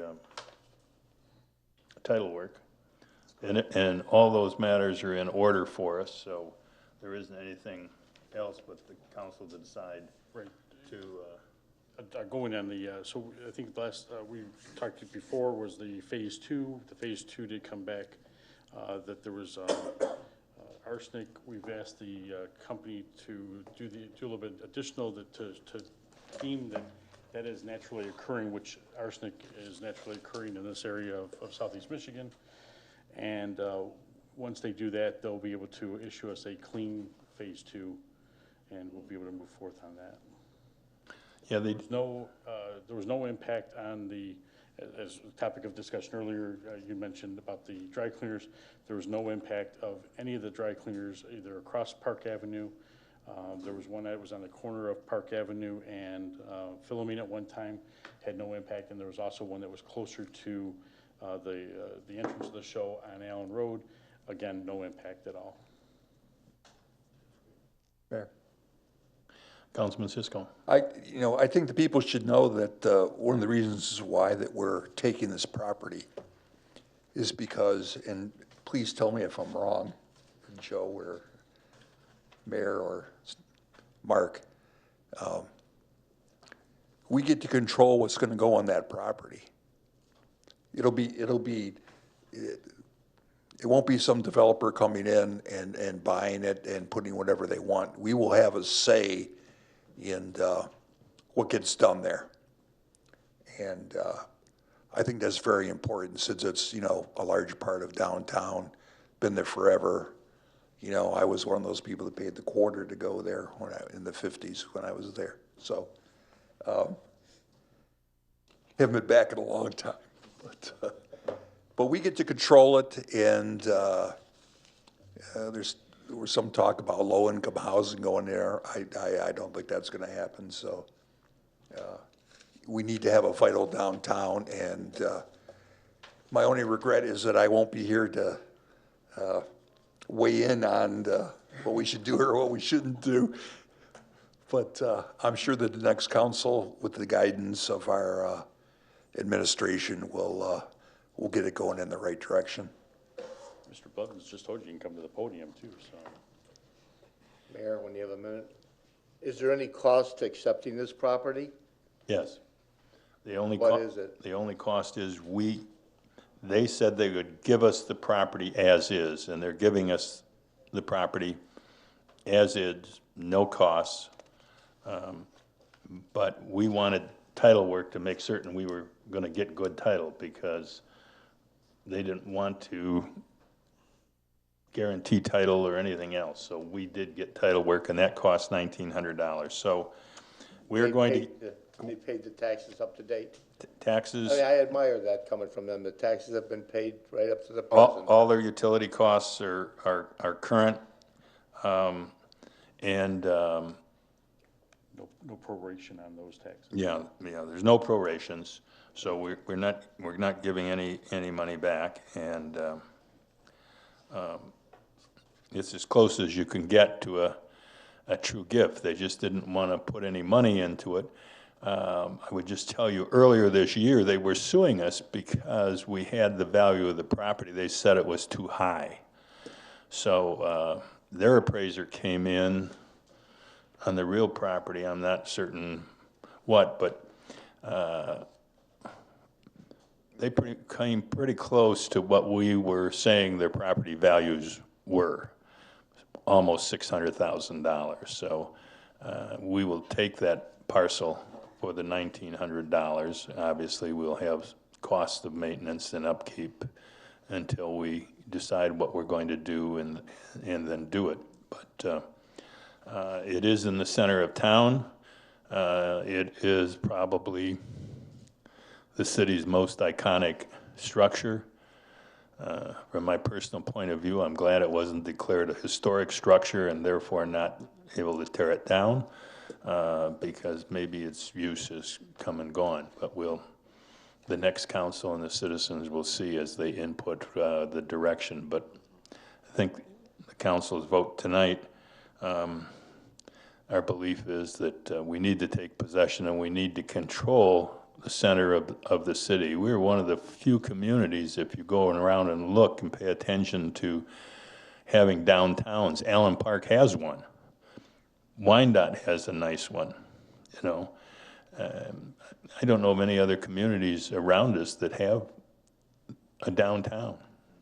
And it's really obvious when we do the street fair, when 50,000 people come onto that area. So I think it's important that we take possession and make a decision in the best interests of the city. Any other council comments before the vote? Yes. Councilman Templin. Well, I like the idea and stuff about all this. I hate to see it go. My concern has always, when I heard that, to tear down the buildings between $200,000 and $300,000, if in fact it needed to be torn down. And if it sits there for 3 or 4 years, how's it going to be maintained and what's the cost of all of that? Those are my concerns about the deal. Okay. Through the chair, I did inquire about that through a possibility of getting a grant through Community Development Block Grant. If it is deemed a vacant property at that point in time, CDBG funds could be applied for the demolition. Also, the city has prepared an RFP for that property, and that is on the city's website for the residents to be able to view if they have any questions. And it has gone out on Mnet? I believe it has already been out, and I'm thinking calls have been coming in from throughout the Midwest. We haven't had the vote yet, folks. But we think we may have had it sold. We just have to get control of it. Any other questions by council? I hear none. I will ask for the vote. All in favor signify by aye. Aye. Opposed, same sign. No. Let the record show the resolution passed with 1 no vote by Councilman Templin. Resolution to set a public hearing for Tuesday, November 26th at 6 p.m. for the Parks and Recreation 5-year master plan as required by the DNR. Motion. Support. Moved by Mayor Pro Tem McLeod, supported by Councilwoman Gavarecki. Before discussion, is there even a DNR anymore? Or did that get eaten up? Eagle. Is it now Eagle? Yes. No, there's still a DNR. Okay. They changed so many names in that department that I thought that the DNR designation went away. Okay. Any discussion on setting the public hearing? Hearing none, I'll ask for the vote. All in favor signify by aye. Aye. Opposed, same sign. That's carried. And what would be a final agenda item if we didn't have the DPS buying another dump truck? This may be the biggest dump truck they've ever purchased while I've been mayor, but motion to purchase the DPS. Motion, Mayor. 224 250 dump truck for $57,949, waiving the city bid as there is no economic advantage using the Macomb County Contract 2118 bid. It was moved by Councilman DeGiulio, supported by Councilman Templin. Is there discussion? Hearing none, I'll ask. Wait a minute, Mayor, hold on, one question. That's for Tom Murray, right? For DPS. Is that okay? So if Tom Murray needs it, we need it. Okay, go ahead, Mayor, ask for the... Any other discussion of the matter? All in favor signify by aye. Aye. Opposed, same sign. That is carried. Thank you. Resolution to extend the contract for street sectioning and utility repair programs to Savone Cement through 220 with the same labor cost as 218 contract and waive the city bid process as there is no economic benefit to rebid. Motion. Motion, excuse me, to my right, gentlemen, Councilman Templin. Councilman Rourke is supported. Is there any discussion? Hearing none, then I'll ask for the vote. All in favor signify by aye. Aye. Aye. Opposed, same sign. That is carried.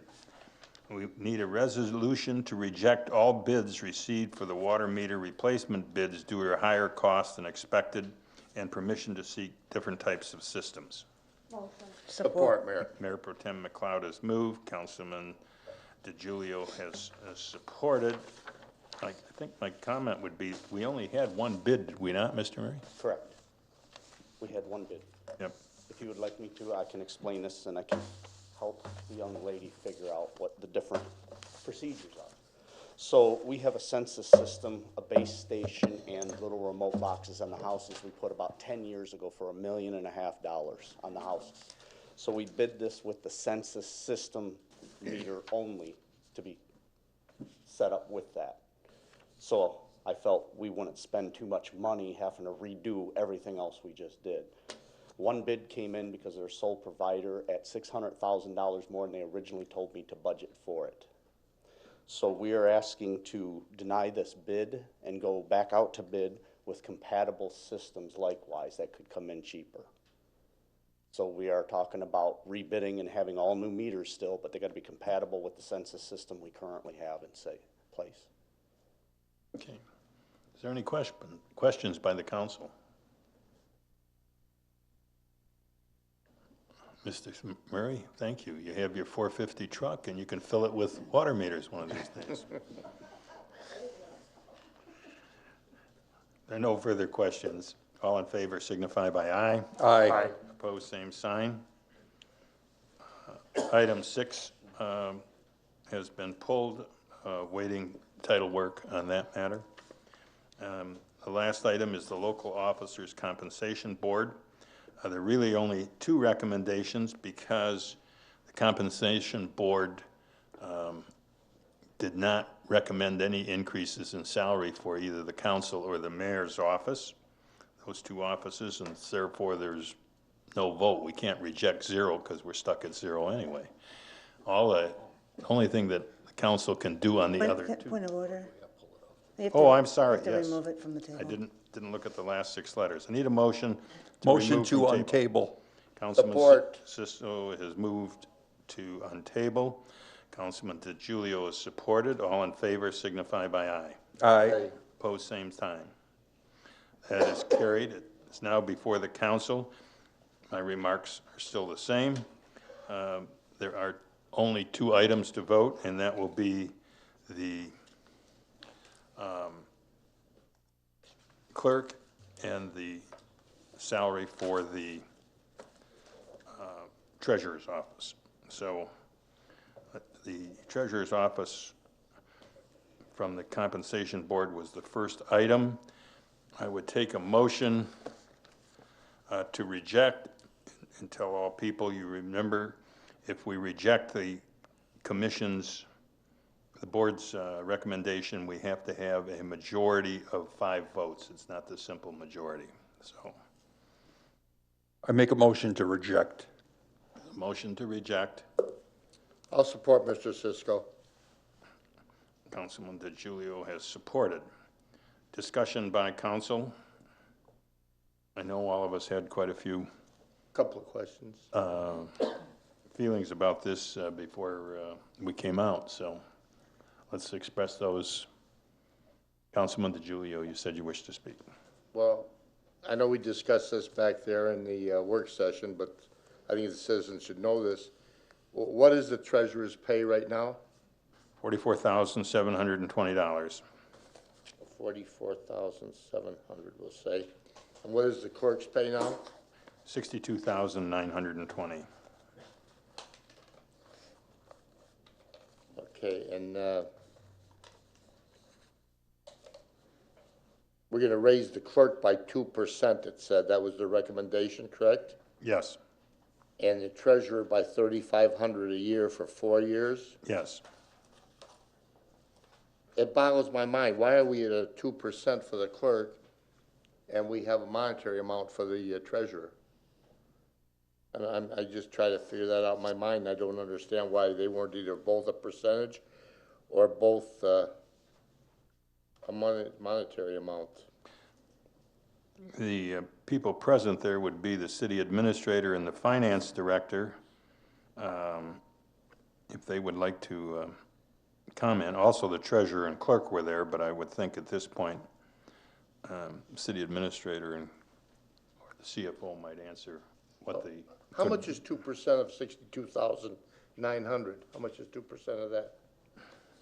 It's about $1,300 a year. 1,300? So we're giving the clerk 1,300, and we're gonna give the treasurer 3,500? Correct. And the clerk is here at every meeting. And I don't have anything for or against either one of these people. It's just that Mike is here at every meeting. His job seems busier than the treasurer's job. I'm not sure how many helpers the treasurer has in her office. How many do you have there? Just one? And how many do you have, Mike? 3 part-timers. 3 part-timers, so that'd be 1.5 people. Kind of split a person in half, it's tough. I'm just not sure about this. I guess I'll let someone else speak. I'm sure Harry has something to say. Well, I'll recognize the speakers, okay? Councilman Timpun. The compensation board, they reviewed what findings they had. They reviewed an MML report that said that our treasurer was underpaid compared to the other comparables, and the clerk was right about in the middle. Well, I think the clerk probably should get a 2.5% like everybody else did here in the city. The compensation board also said that they wanted to bring up the treasurer's salary more to today's wages. And they had the compensations. I don't have the I don't have the comparables in front of me. Have no idea what they looked at, but I know there was a MML study that was done, and that was their findings. MML was saying that our treasurer is underpaid. I'm not going to debate what she does or doesn't do more or less than the clerk, because obviously there's 2 different jobs there. But I do know that, yeah, that's all I have to say. Thank you. Councilwoman Gavricki. Thank you, Mayor. I would speak the fact that I wish the compensation board would have just came up with the 2% as they did for the treasurer. So, I mean the clerk, excuse me.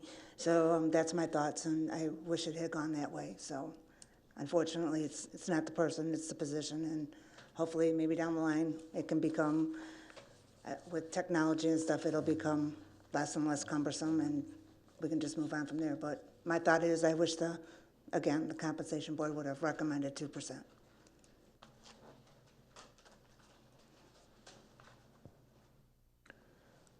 Councilman Cisco. I agree with Tina in that I don't think the compensation board did any favors for our treasurer here. The money is too much.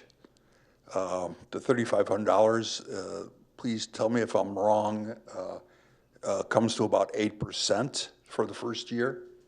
And of course, as the money's added in, the percentage goes down, which the mayor pointed out to me at the last meeting, which he's absolutely correct. $14,000 over 4 years, I don't know who we've done that for. You know, it's just 2%, 2.5%. We've tried to stay in our guidelines. And I'll say this, what I said in the meeting back there, I believe the treasurer position should be a part-time position.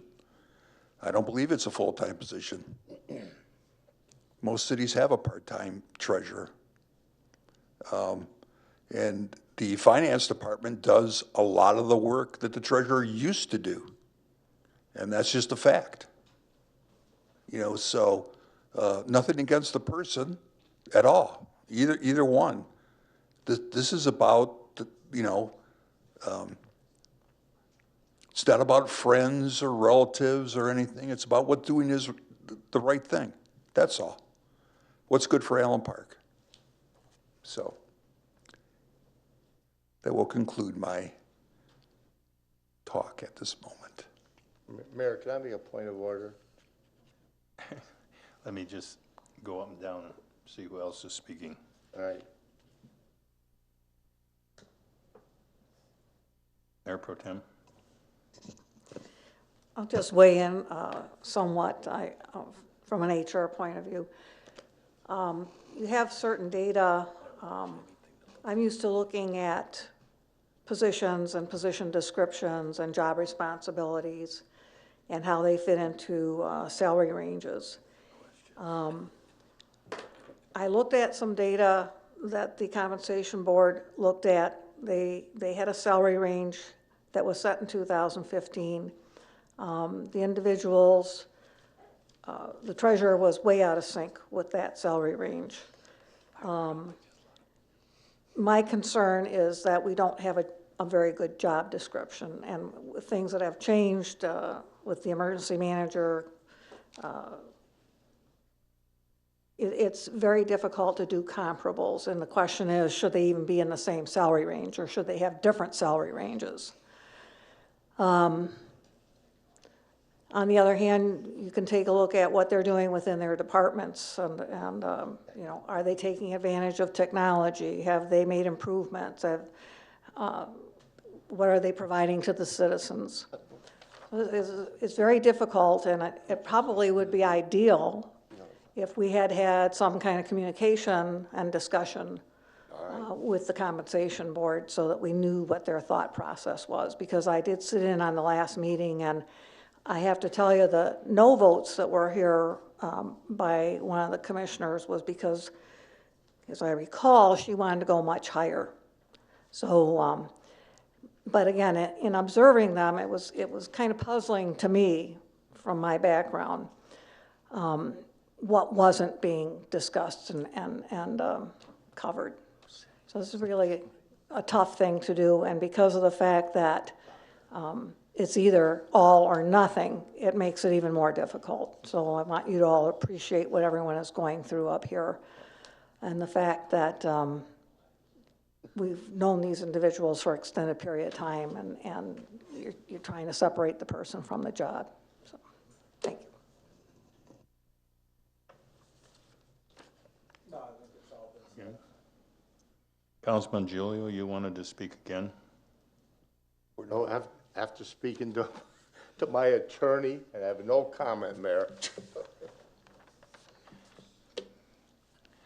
The question is the treasurer's job is being sought by the incumbent treasurer,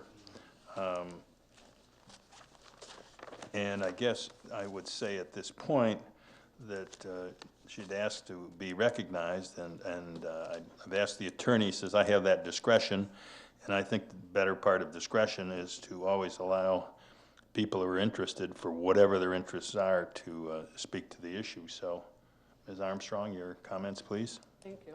Are you on mic? Yes. Okay. The survey that was done by MML did in fact have our job descriptions.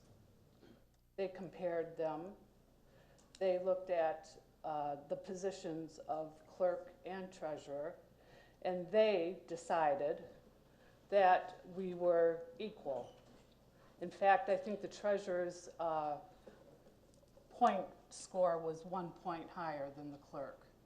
So they interviewed us, they looked at our departments, they looked at what we did, and they decided that our jobs were equal.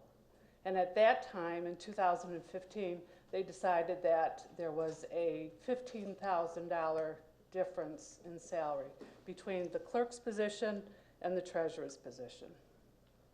Now, Mr. Cisco has said that the finance department has done most of the jobs that the treasurer's office used to do. And part of that is true because in 2011, when I came back on after previous treasurer, I took back all those job duties that were given to the finance department in 2005 when they eliminated the deputy treasurer's position. And I do all those job duties with the exception of one, the disbursement of tax money collected. And the reason why I don't do that is because when I came back in 2011, I was the only one in the treasurer's office, and it was a conflict of interest for me to be taking in the money and then dispersing the money. So that job duty has stayed in the finance department. But every other job duty that was taken away in 2005 and given to the finance department is now done by me. So there's a clarification there. The local compensation board, as I understood, is trying to tighten it up. They're not looking at the person. They realize that next term, maybe somebody else will run. And so they don't want to be in a position where they're going to give these high salaries to these positions and then have to do the same thing in 4 years. Give a new person who maybe only has a high school diploma and is a registered voter in Allen Park and doesn't have a felony, come into the city and make what we make or what those positions are making. But they also realize that they're going to be able to meet again prior to the election, and at that time they can determine those salaries again. But as it is right now, they felt that because these jobs were equal, based on the MML survey that everybody wanted the city to have, that they needed to tighten it up. So the reason why they're giving the treasurer $14,000 in lump sums of $3,500 a year, and the clerk's position, a 2% raise, is because in doing that, instead of it being a difference of $18,000, it will only be $10,000 at the end of 4 years. And again, they're looking at a survey dated 2015. So this is a 4-year-old survey. In 8 years, my salary has increased by $4,000. Not bad for a part-timer. Thank you. Welcome. Any other comments or questions? I'd just like to speak briefly about it. I think Councilman Cisco has raised a good point, and the question is, many communities are going away from elected treasurers. I've been one of the big supporters over time of the treasurers because I don't want only people who work for the city to handle our money. I would like somebody who's an elected official who's responsible for checking just how much cash comes in, where are we sending it, and does it agree with what the council has decided is appropriate for the disbursement of taxes and all other revenues that we generate in our city. And I would say that taxes are only, even at the additional rate, we're only at about 55% of our total revenue comes from property taxes. So I think the discussion has to be had by another council, not ours, as to whether the treasurer should be an appointed job, whether it should be a part-time job. A number of cities have part-time elected treasurers, and people still seek that position. I know of one, at least, was very surprised. Their council gets to set salaries for themselves, which is interesting. And the treasurer got elected, and then they made him a part-time treasurer and cut his salary by 50% and took all of his benefits away. He was a very unhappy treasurer. That's not possible here, and the compensation board, I think, is one of those things that's important for a city to have. I think the federal government's rules for legislature and the administrative branch is that they can't vote themselves a raise without going through an election. I think their rule is very similar to ours, except they get to vote the numbers, then hope they get reelected. But I don't think it's unreasonable, given the MML study, given I think the Whitehall study we had. I can't remember whether that substantially deviated from it. I don't believe it did. And I think the position, until we decide what it should be and can be, I don't think it's unreasonable for us to pay the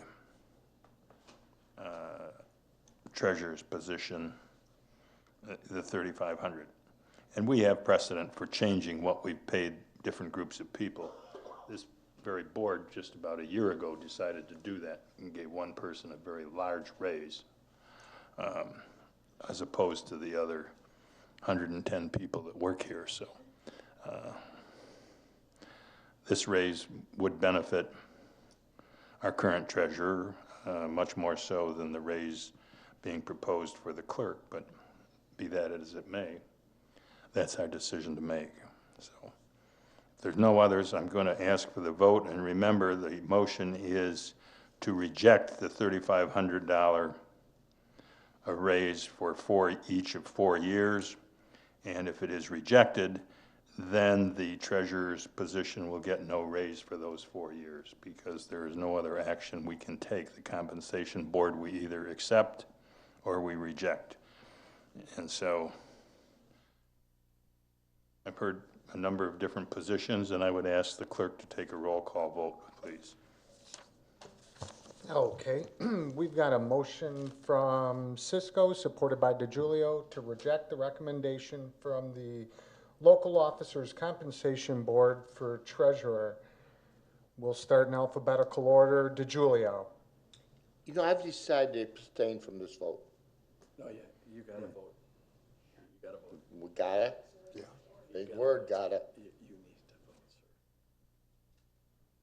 I don't know what we can do if you don't, but you're supposed to. Can't spank me, right? No, that's correct. Okay, I'm gonna abstain from this vote. Okay, Gavareki, Yes. Mayor Matakas, I'm sorry, what was? to reject. It's to reject. I vote to approve. Well, your vote is no. Yes. Yes, my vote is no. McLeod, No. Rourke, To reject. yes. Is it yes or no? He's looking at you. Do you want a yes reject or no reject? It should be. The motion is a motion to reject the recommendation of council. I mean, recommendation, local officers compensation. Yes, I'm saying yes to reject. Okay. Cisco, I vote to, no, reject. No, your vote is yes. I mean, yes, to reject. See how confused? That's It's why I not. abstain. I don't The understand motion what we're is talking to about. reject, so it's yes yes, to it's a reject. motion or no to to reject. Templin, No. Real easy. Okay, so we have an abstention and you I would need a- ask that Mr. DiGiulio See, I'm reconsider confused. his vote. This would be to reject the recommendation to But give which one is to reject, the yes or the no? the yes. The yes rejects. Rejects that recommendation. Yes means we're not gonna go for it. Correct. Correct. Yes. Okay, I have 1, 2, 3, 4 yes and 3 no. So apparently It doesn't pass. it doesn't pass, so they get their raise. Stands. Yep. The recommendation stands. Now, what would have happened if it was 3-3? It doesn't matter, it needed to be a 5-2 rejection. You need 5 Okay. votes to reject it. Okay. All right, we're with that, and now I need a motion, if one is wanted by anybody, to reject the increase on behalf of the clerk. And if there was no one that makes a motion, then that recommendation by the Compensation Board for a 2% per year raise for 4 years will stand. Okay, to clarify then, I would go and vote again for yes or reject. Only if you want to if somebody wants to move to reject the recommendation of the board, Compensation Board. If nobody makes a motion to reject it, then it will just go forward. I'll make the motion to reject. Councilman O'Rourke has moved to reject. Do I have a support?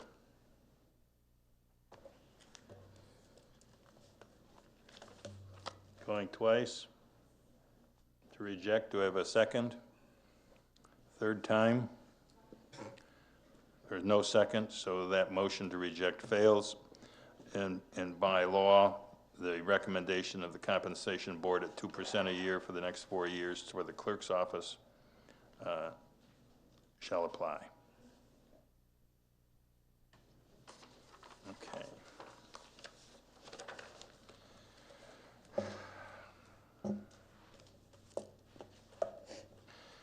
We need a motion for a first and second reading of the proposed ordinance 062019. Could I have a motion by the council, please? Support. Mayor Pro Tem McLeod has moved. I'm sorry, am I right again? Councilman Templin, excuse me. Guess it's time for me to retire. I can't hear out of both ears anymore. All in favor of the first or second reading, please support by aye. Aye. Okay. Opposed? Same sign. Okay, that's carried. I'll ask the clerk to give the first and second reading of the proposed ordinance. Who did the motion and the support again? Mayor Pro Tem McLeod has moved, Councilman Templin has supported. Oh, okay. We shall have a first and second reading of proposed ordinance number 6-2019, an ordinance amending Chapter 52, zoning, Article 1 in general by the repeal and readoption of Section 52.1 definitions and by the addition of Section 52.912 solar energy systems to Article 6, supplemental regulations to regulate the placement of solar energy systems within the city of Allen Park. That would be the first reading. The second reading would be again for proposed ordinance number 6-2019, an ordinance amending Chapter 52, zoning, Article 1 in general by the repeal and readoption of Section 52.1 definitions and by the addition of Section 52.912 solar energy systems to Article 6, supplemental regulations to regulate the placement of solar energy systems within the city of Allen Park. And I will make note that this will be published in the manners prescribed by law. Okay, thank you very much. I need a motion now for a third reading on a public hearing on ordinance 05-2019. Support. Mayor McLeod has moved. Councilman Cisco is supported. All in favor? Oh, No, oh, DiGiulio. Councilman DiGiulio. Excuse me, gentlemen. All in favor, signify by aye. Aye. Opposed, same sign. Okay. We have the third reading, and then I'll open it for the public hearing. Okay, we have a motion by McLeod, supported by DeJulio, for proposed, or actually, the third reading of ordinance, what we're calling number 5, 2019, on ordinance amending Chapter 48 Utilities, addition of Article 6, illicit discharge in connections to sewers, to prohibit illicit discharge in connection to the sewers of the city of Allen Park. And as a side note, this was published in a manner prescribed by law. Thank you, Mr. Clerk. Citizens, if you wish to come to speak on this matter, this is your time to do so. I hope if you had illicit materials, you took them October 19th over to the community center and disposed of them there. So, does anyone wish to speak to this new ordinance?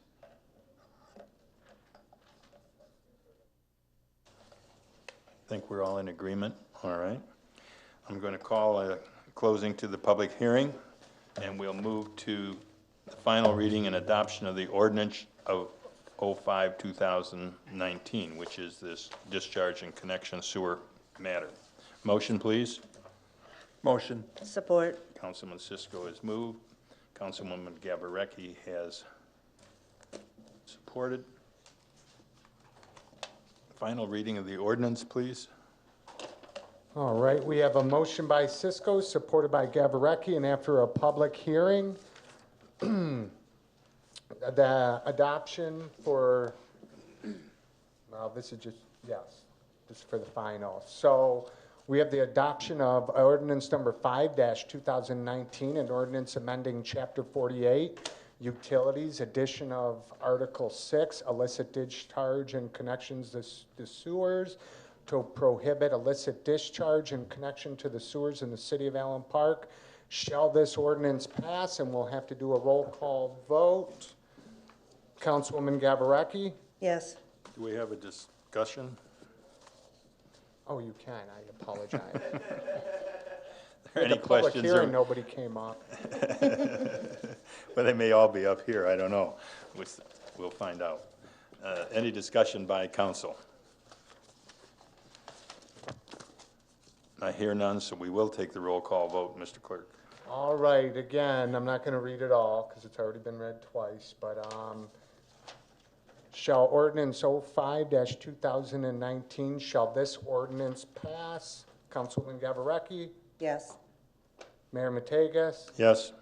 Councilwoman McLeod? Yes. Councilman Rourke? Yes. Councilman Cisco? Yes. Councilman Templin? Yes. And Councilman DeJulio? Yes. The yeses have it. Again, this will be published in a manner prescribed by law. It's carried. Thank you. There was one other item that the council asked that we change the agenda order tonight, and that's the council other business. It is the last meeting of the council before we turn the reins of the government of the city on November 11th to the new mayor and all new council members that are going to be elected. And we just felt that I'd like to give an opportunity for them to speak to their service to the community, either for 8 years, or at least 4 of us, I think, up here, or 5 of us up here. 5 of us up here have served 8 years together. So with that, I will take the order, and Mayor Pro Tem McLeod, you would have the floor to address your remarks. You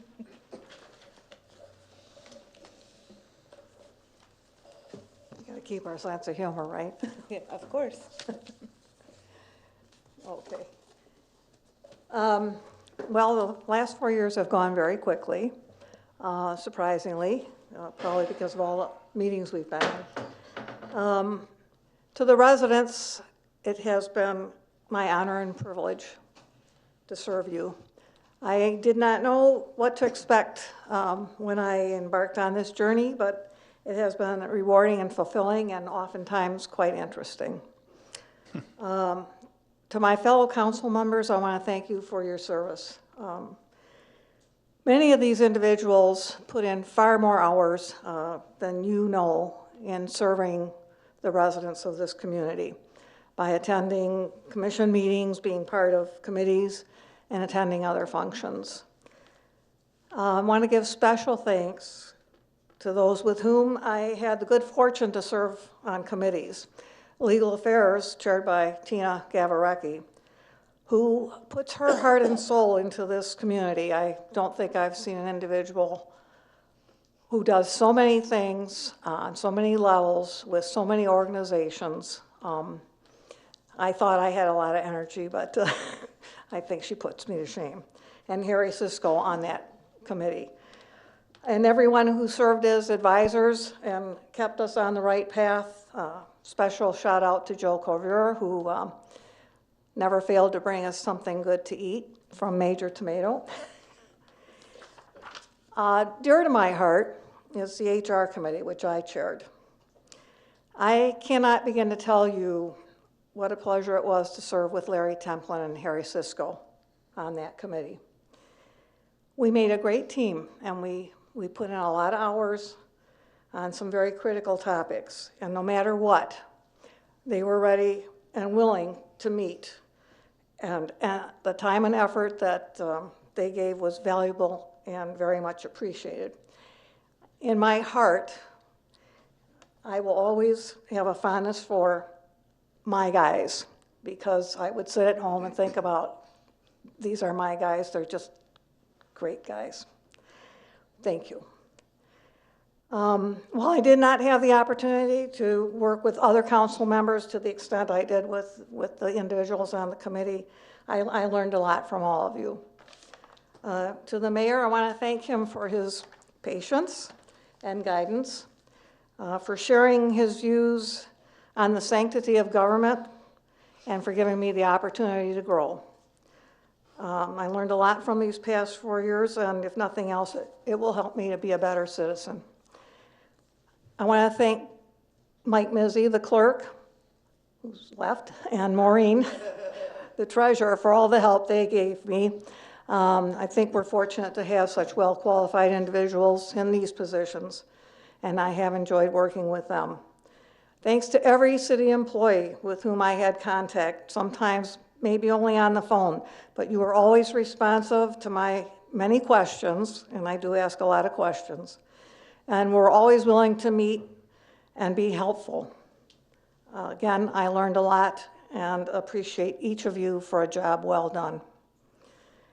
I have a few memories that will remain with me in looking back over the 4 years. One of the first, I think, that will stay with me forever is Larry Templin giving me a document with information on all the various council committees at the Veterans Day ceremony. He may not remember, but I'm standing there and he handed me this pack and it's like, wow.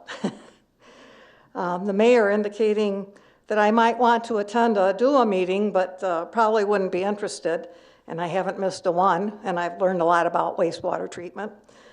And many others that will come to me now and then. In fact, as I was writing this, and I forgot to write this down, but probably the first time the mayor called and almost apologized and said, I'm going to have to ask if you can take tonight's meeting. I was a new kid on the block, so I think I had a couple days notice, so I watched YouTube so I could get a feel for what you do and what you say and when. So I appreciated that very much. I want to thank all of those who are running for office, whether they're here or at home. I hope our residents appreciate the fact that you are willing to step up and give them your time and your efforts. It's very important. And I hope that the students who come here through their government class realize that as time goes on and become more involved. Thank you all for being here tonight. I have confidence that our community will continue to evolve and improve and encourage everyone to try and play some part in our revitalization. Thank you.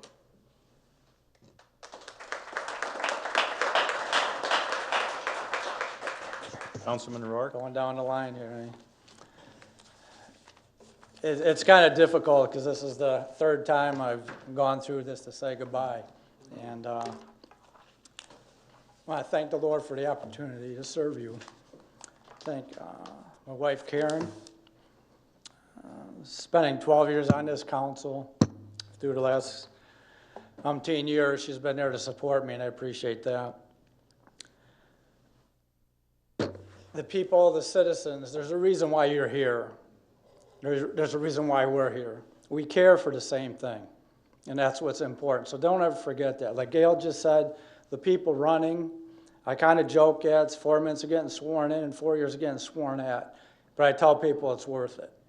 Because we get to represent you, we get to help you, we get to listen to you, and we'll never forget that. It's important. Mark, all the department heads, the employees, always open to get things done. When I have a question, I have a concern, if I visit a citizen, I learned my chain of command early, I send it to Mark, he follows up, and I get these nice responses from citizens, thanks, it got done. And it's not me getting it done. This has nothing to do with me. It has to do with these guys, this council up here, and you there sharing your ideas. We don't know what we don't know until you tell us there's a problem with it. So that's the important part. Again, this council, like I said, I've been on 3 of them. We work well together. We didn't always agree sometimes, and we've learned from history. But there's one line I'll always take with me is we do what's best for the city. And that's kind of the fun thing about this, of sharing the ideas and the diversity and different, we try to make it work. And a mayor, I told you, but thanks for your leadership, new city hall, and moving us forward. Thank you. I'm done. Councilwoman Gavrecki. Thank you, Mayor. Wow, you get me all teary-eyed. I cry at grand opening, So, anyway, let me start. After sitting up here for 8 years, there's a ton of accomplishments and where we started from to where we've gotten to. So I think we've accomplished a lot in moving the city forward. So as a team, we achieved a lot,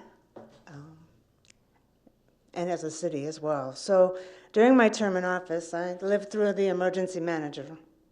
We worked our way out of that. We refinanced bonds for the movie studio. The voters approved a street millage improvement. We invested in over $6 million in park equipment, replacing old equipment with new. This one's a good one. We went to a new trash collector, which included new garbage can containers. I remember those meetings were long and hard, but they were quite interesting, so those will stay with me for a while. We hired a new engineering company. We got new city planners.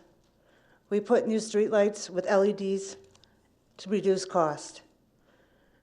We had the ability to purchase much-needed equipment for all of our departments. We brought the community center back to the city gem that it was, and it really is shining now. We revised and updated ordinances, and then we've conducted city business in 3 different locations, and that's been mentioned a lot tonight. So I'm going to cherish my book here when I get to open it, but I am most proud of being able to give this city, this location, the police department, the building that they deserved, and the jail cells as well. So being part of that committee really was long, hard, but I am so glad we're here and we got that accomplished. So I've said it many a times. I may not have said it to all of you, but we really do have the dream team here.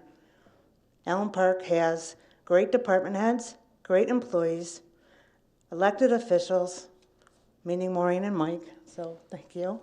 And mostly important, you the residents who kept us on our toes these 8 years, asking all the questions that you asked, making sure.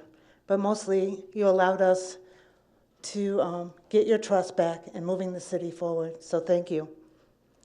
We all want to make Allen Park great again, so we're on that path, keep it going.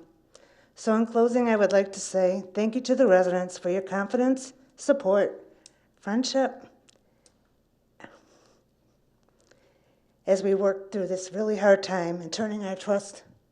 We gained your trust back, and hopefully the next council will be able to do the same. So thank you.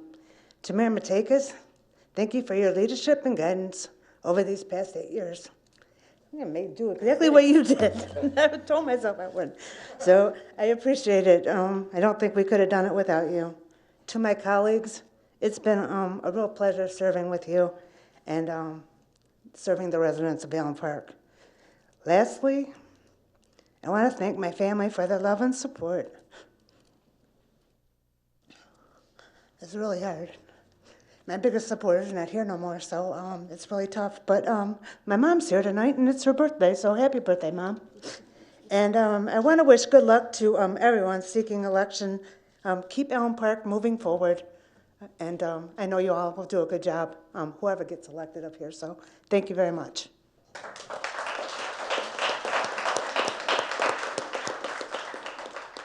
Councilman DiGiulio? Well, I want to thank my dear wife, Joy, for putting up with me for 35 years. And also my dearly departed first wife, I call her. She's attended every meeting. She didn't really die. She just departed some years ago. But she's put up with me for only 20 years. She couldn't take any more. And especially my daughter, Jennifer. I mean, without her, she's really... she's been there for me. I mean, she's always my 100% little daddy's girl. And I really appreciate that from Jennifer. And her husband, Dave, and she gave me two great little grandsons, Nick and Anthony. And thank God they lived so close to me that I was able to enjoy them, that they had a home right near me, and I really got to enjoy them in my life. I got to watch them grow up. And I thank them all for allowing me to take the time from them and give it to public service for the citizens of Allen Park. I took it serious, and I hope the new mayor and council do that. They'll take it serious that we're hired by the citizens. That's who's hiring us. When they go vote for us, they've hired us to do a job. And I hope we do the right thing for them. I know I talked to many senior citizens. You know, that's my job. I just have senior citizens. I don't have any young people. But anyway, I mean, I try to do what they want, and I've always tried to give them whatever they needed. I had a 97-year-old came in one day, and he wanted a tree cut down in his front yard. And I thought, wow, you know, so I either called Tom Murray or Matt Dorian. I called one of them, or maybe I called both of them. But anyway, they said, well, you know, it's kind of late in the year. Let's address it next year. I say he's 97 years old. He needs it addressed now, immediately. Anyway, by the time he came in for his next haircut, his tree had been cut down, the stump removed, and he was just as happy, a 97-year-old, and he's 99 now, and he's still getting a haircut, so that's a great thing. So I just want the new council, don't forget who hired you for the job. You've been hired. When you're elected, you're hired. And I want to say it was an honor and a privilege to serve, to be with all the citizens of Allen Park, to do what they asked for. I think anytime I was asked to do anything, I tried to fulfill it. And I believe I was fulfilled. And all the citizens can be very proud of this new City Hall Police Department. What an impressive building when you drive down Southfield Road, and I know all of you have. It is such an impressive building. And I want to thank my council members for voting to get that done, to get that for the citizens of Allen Park and for all of us. And with that, I'm going to say good night.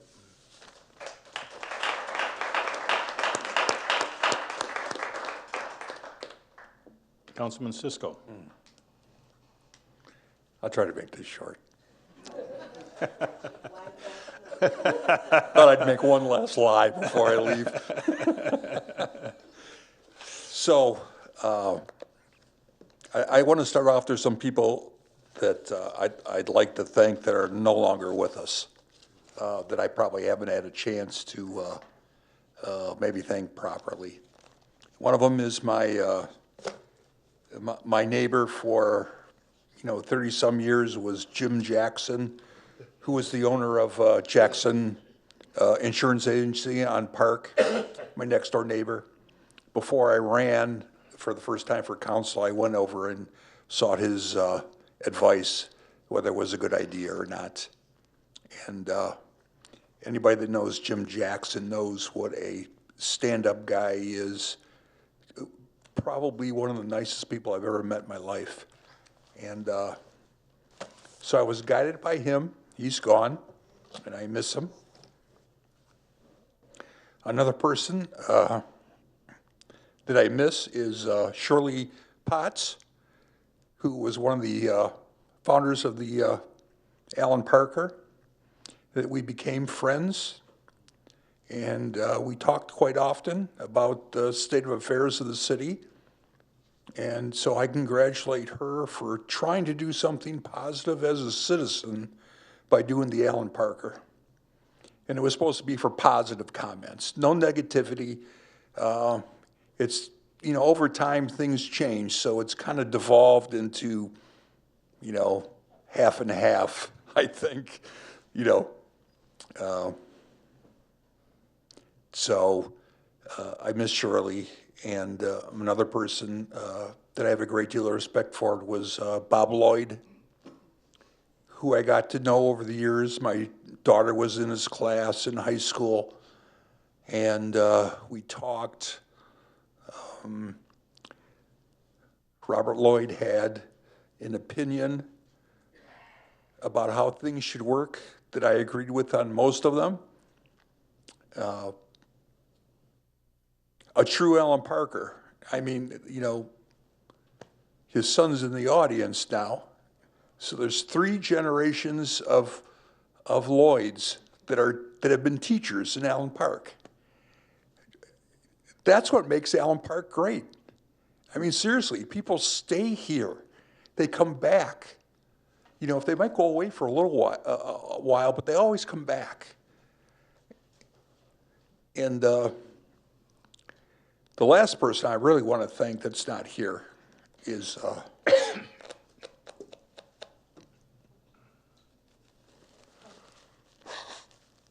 you guys did this to me, Go for it. Denise Hunt. And I want to say something about Denise Hunt.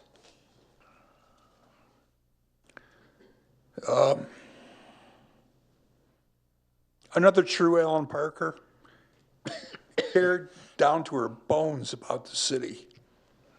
She came to me one day, and we've known each other for a long time, and she came to me, or we talked on the phone. She goes, "Harry, I got this idea." I said, "Yeah, what is it?" This is before I ran for office. And she goes, let's start a little thing at the Pocket Park on Thursdays. We'll meet every week. I said, "You know what, Denise, that's a great idea. I'll do that." So I ended up being the moderator. So many people came that we ended up having to bring a speaker and microphones and everything so people could hear. It's probably the only time in Allen Park where a forum like that was constructed. And we all know at that time, 8 years ago, with the movie studio and everything, how bad things were. They were bad. I didn't know how really bad they were until I got elected. And then we saw for real, we worried about making payroll all the time for a while. That's a very scary proposition for all the people that work here and the residents.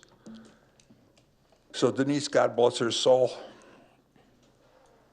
was that person.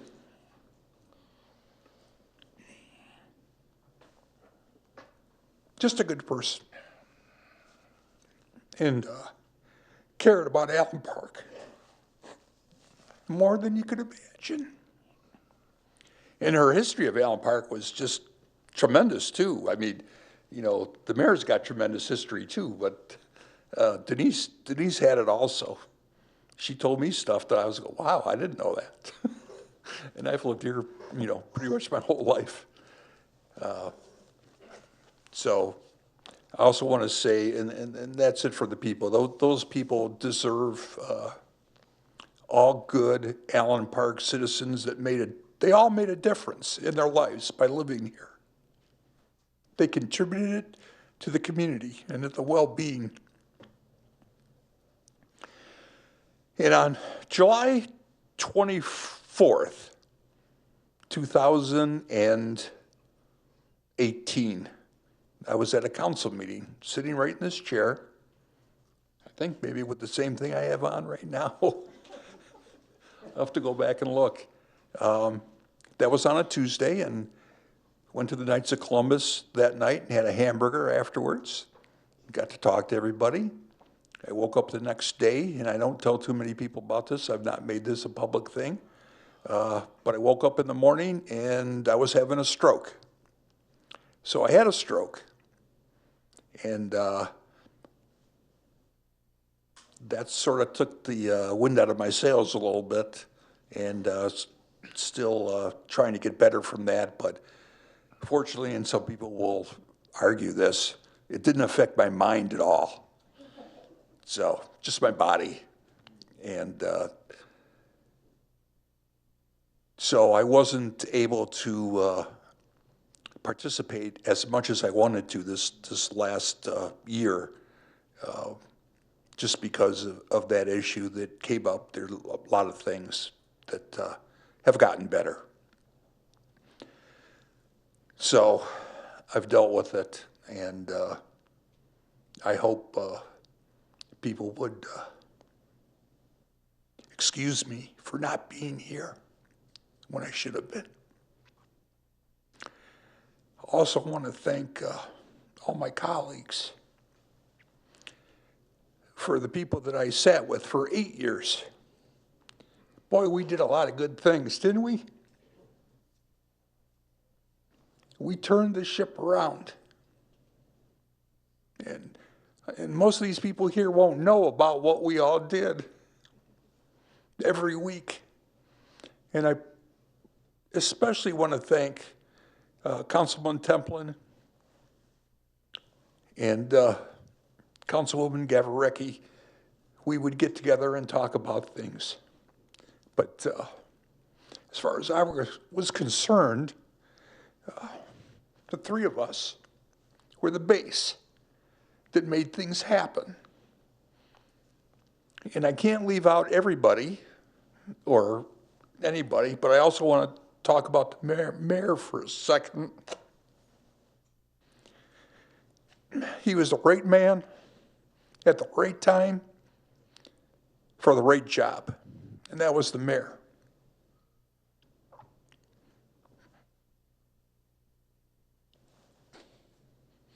This is a stroke doing this to me, okay?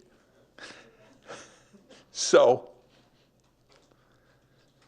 you know, the mayor's been quite the professional. He's kind of let us be our own people, even though it might be to the detriment to some others. But he let us be ourselves. And so for that, I didn't really know the mayor until I ran for office. And I consider everybody here friends. And once you're my friend for life.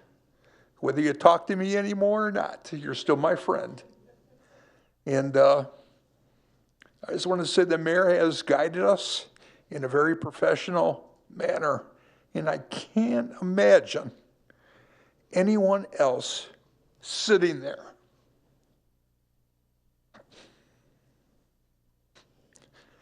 the real true Allen Parker. So, I also want to thank the treasurer for all she does, even though I didn't vote for her raise, but you understand why. And I also like to thank Mike Mizzi for all the work he's done and all the information. He's a walking history book when it comes to what's happened in the city. And the department heads. I'm going to end with the department heads because everybody makes the city work, the team. So Tom Murray's doing a great job. Great job.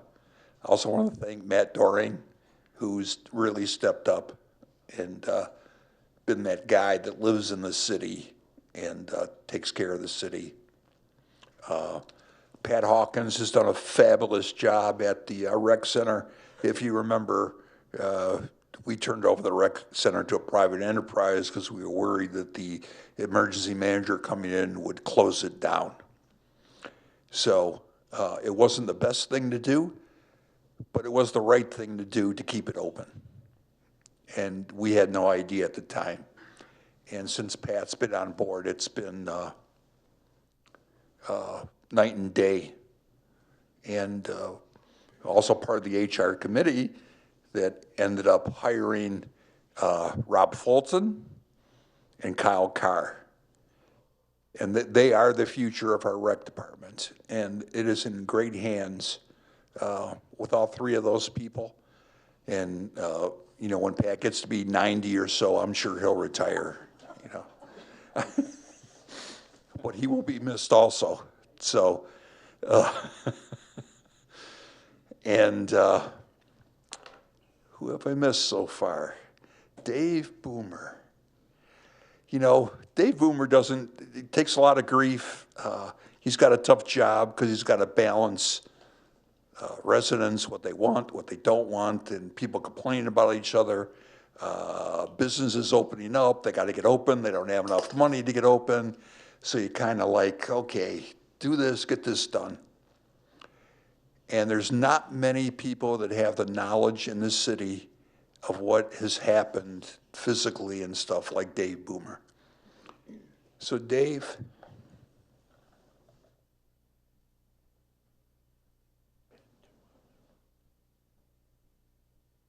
good man.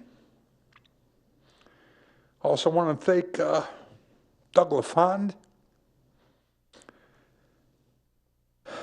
great fire chief. You have a great fire department. Actually been out to my house a couple times. Fairly embarrassing, but they came out. Very professional. And that's what we have. We have professionals in these positions, and they comport themselves to that type of feeling when you see them. And Chief Wolkowitz, who's our police chief, has done a good job. The police department's in pretty good shape. I think a lot of kudos go out to a lot of people in the police department, but the police chief, he's our chief. And I'm trying to think of somebody else that I have to talk about. Have I missed anybody, Mayor? Oh, Bob Cady. And look, let's say this. Joyce Parker made a really good hire one day, and that was Bob Cady. And of course, I think she voted against him to be the interim city administrator, which I didn't understand. But Bob Cady has done wonders in his position to put us in the financial situation that we are now. We should all be proud. And finally, well, not finally yet.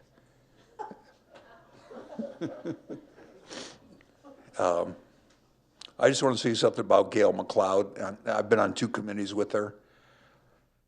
I don't know how she does it, but she's probably one of the most prepared council people that I've ever met.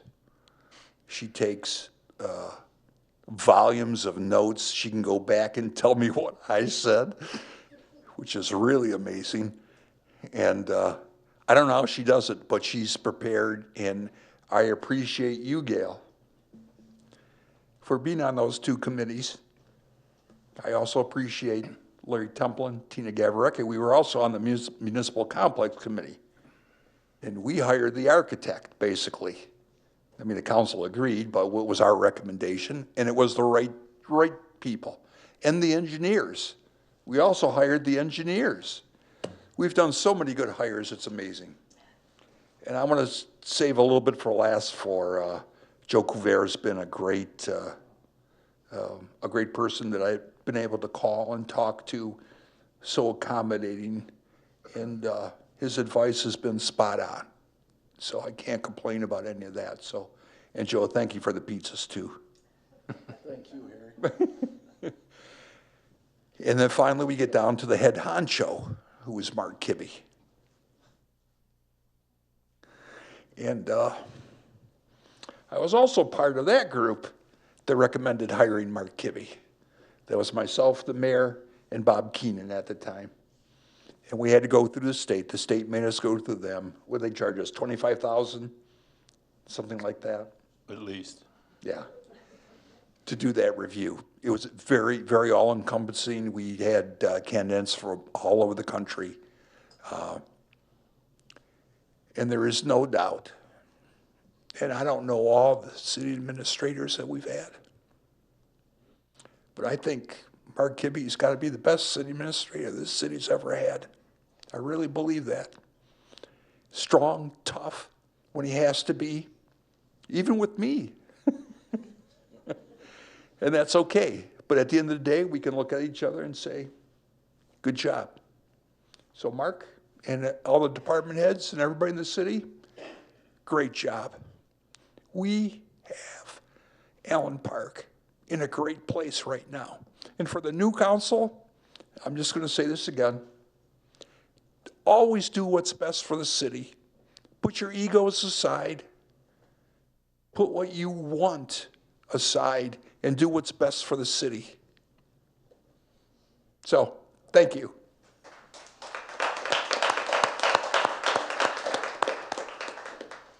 Councilman Templin, are you awake down there? I can't sit up anymore.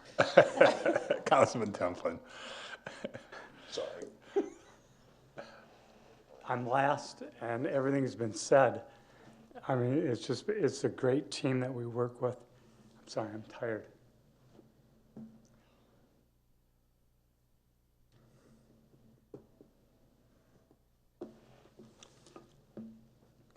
I've just got to thank everybody.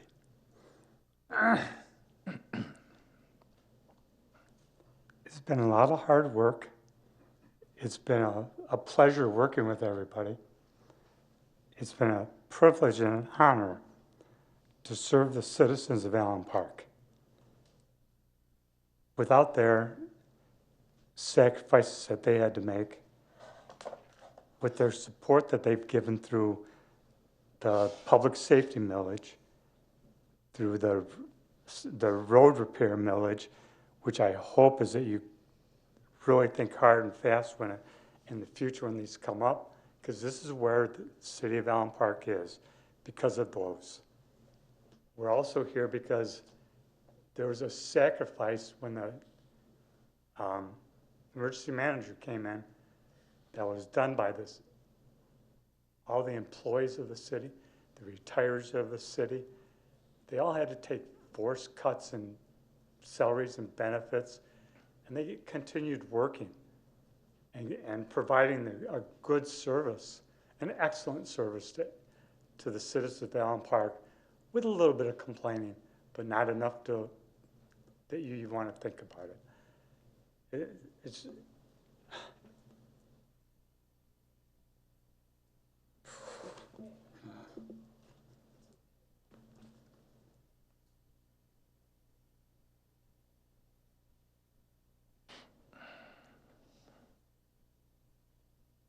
It's been great. Thank you, everybody.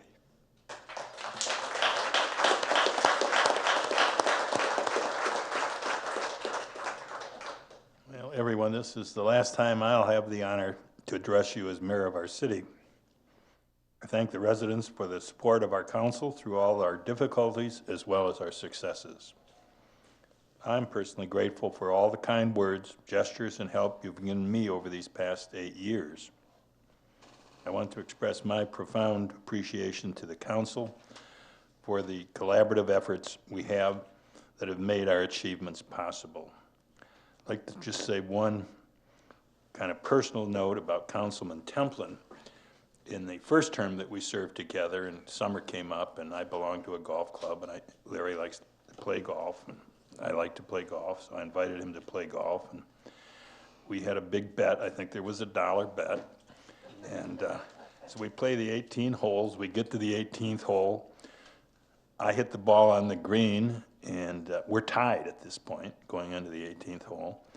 And I say to Larry, because where they put the pin where the cup is that you have to hit the ball in, it was in a most unusual place. And I said to Larry, Larry, there's no way to roll the ball in there, and there's no way to really bounce the ball. You kind of got to go just a little past the hole. And he nodded, took his club out, and he solved the problem. He didn't roll it, he didn't bounce, he hit it right in the cup. So I had to make my putt to tie him, which I didn't, so I lost the $1, and I've always remembered that story because of the $1 I lost. I hear about it all the time. But it was just one of the good times I've had with so many of the people that I've served with here. They're all extraordinary persons. And I want to say to the entire Allen Park workforce, it was your diligence, steadfastness, and efforts that were a major reason we came through the financial crisis and helped rebuild our departments.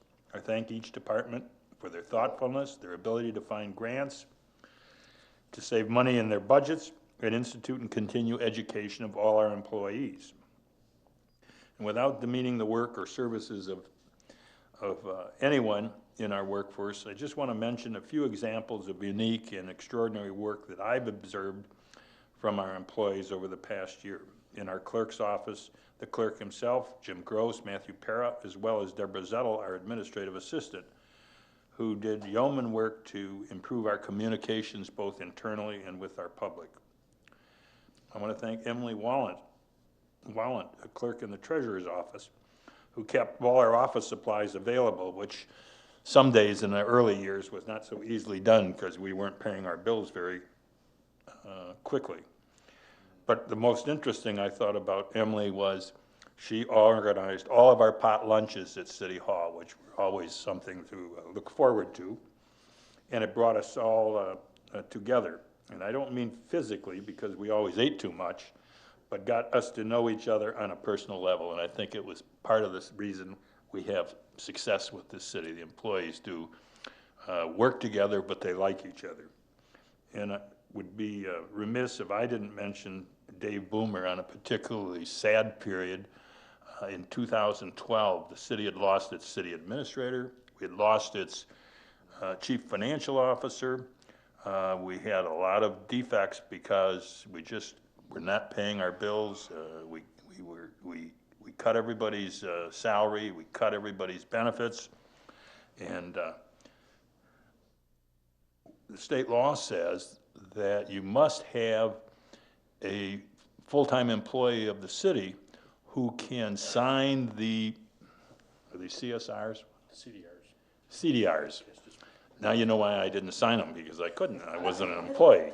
So anyway, I'm looking around and I said, what am I going to do? You know, I don't have any. I had interviewed 40 people for the job of city administrator, and they all turned me down. I mean, nobody wanted to come to Allen Park at that time in our city's history.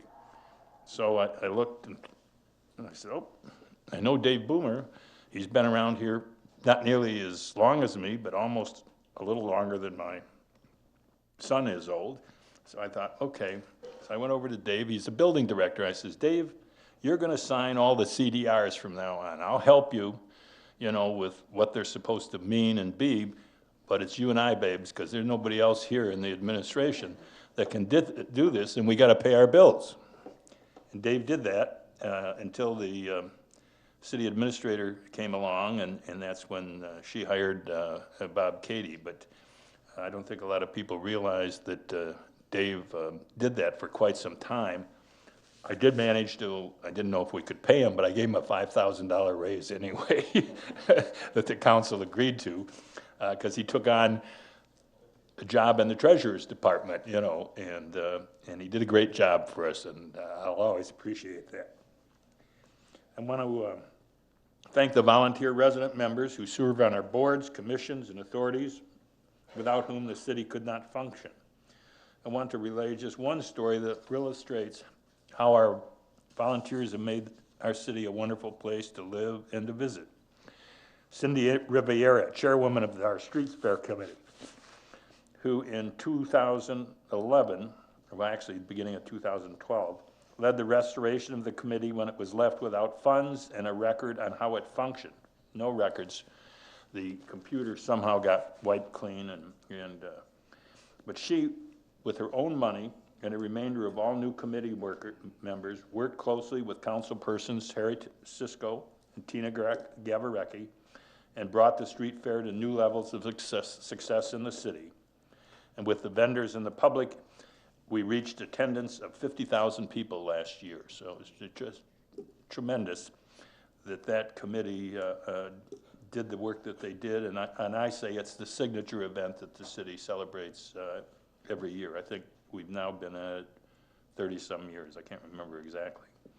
But in addition, the city's Parks and Recreation, the Library, Historical Commission, Downtown Development Authority have given us all of new programs, activities which engage our residents of all ages, as well as bring in many visitors. And I consider myself truly fortunate to have been mayor during this 8 years. I wish everyone I have worked with and whom I hope serve faithfully good health, an optimistic outlook for our future, and continued success for this wonderful community. Lastly, I want to thank my wife, Philippa, who is here tonight, who has stood with me for 55 years. Always helpful, always encouraging, and most importantly, always loving. Thank you, dear. And to all Park workers and our citizens, my heartfelt thanks. So, before I call for a motion to adjourn, Mr. Jasek would like to take a picture of all of us sitting here, wiping our eyes. And, before. Did you ever get this in? No, I think you told me you wanted us seated, did you not, Mr. Jasek? Well, we're going to adjourn first because I can't hold people under penalty. Motion to adjourn. Moved by Councilman Rourke, supported by Councilman DeGiulio. All in favor signify by aye. Aye. We are adjourned at 8:58 on the official Philippa watch.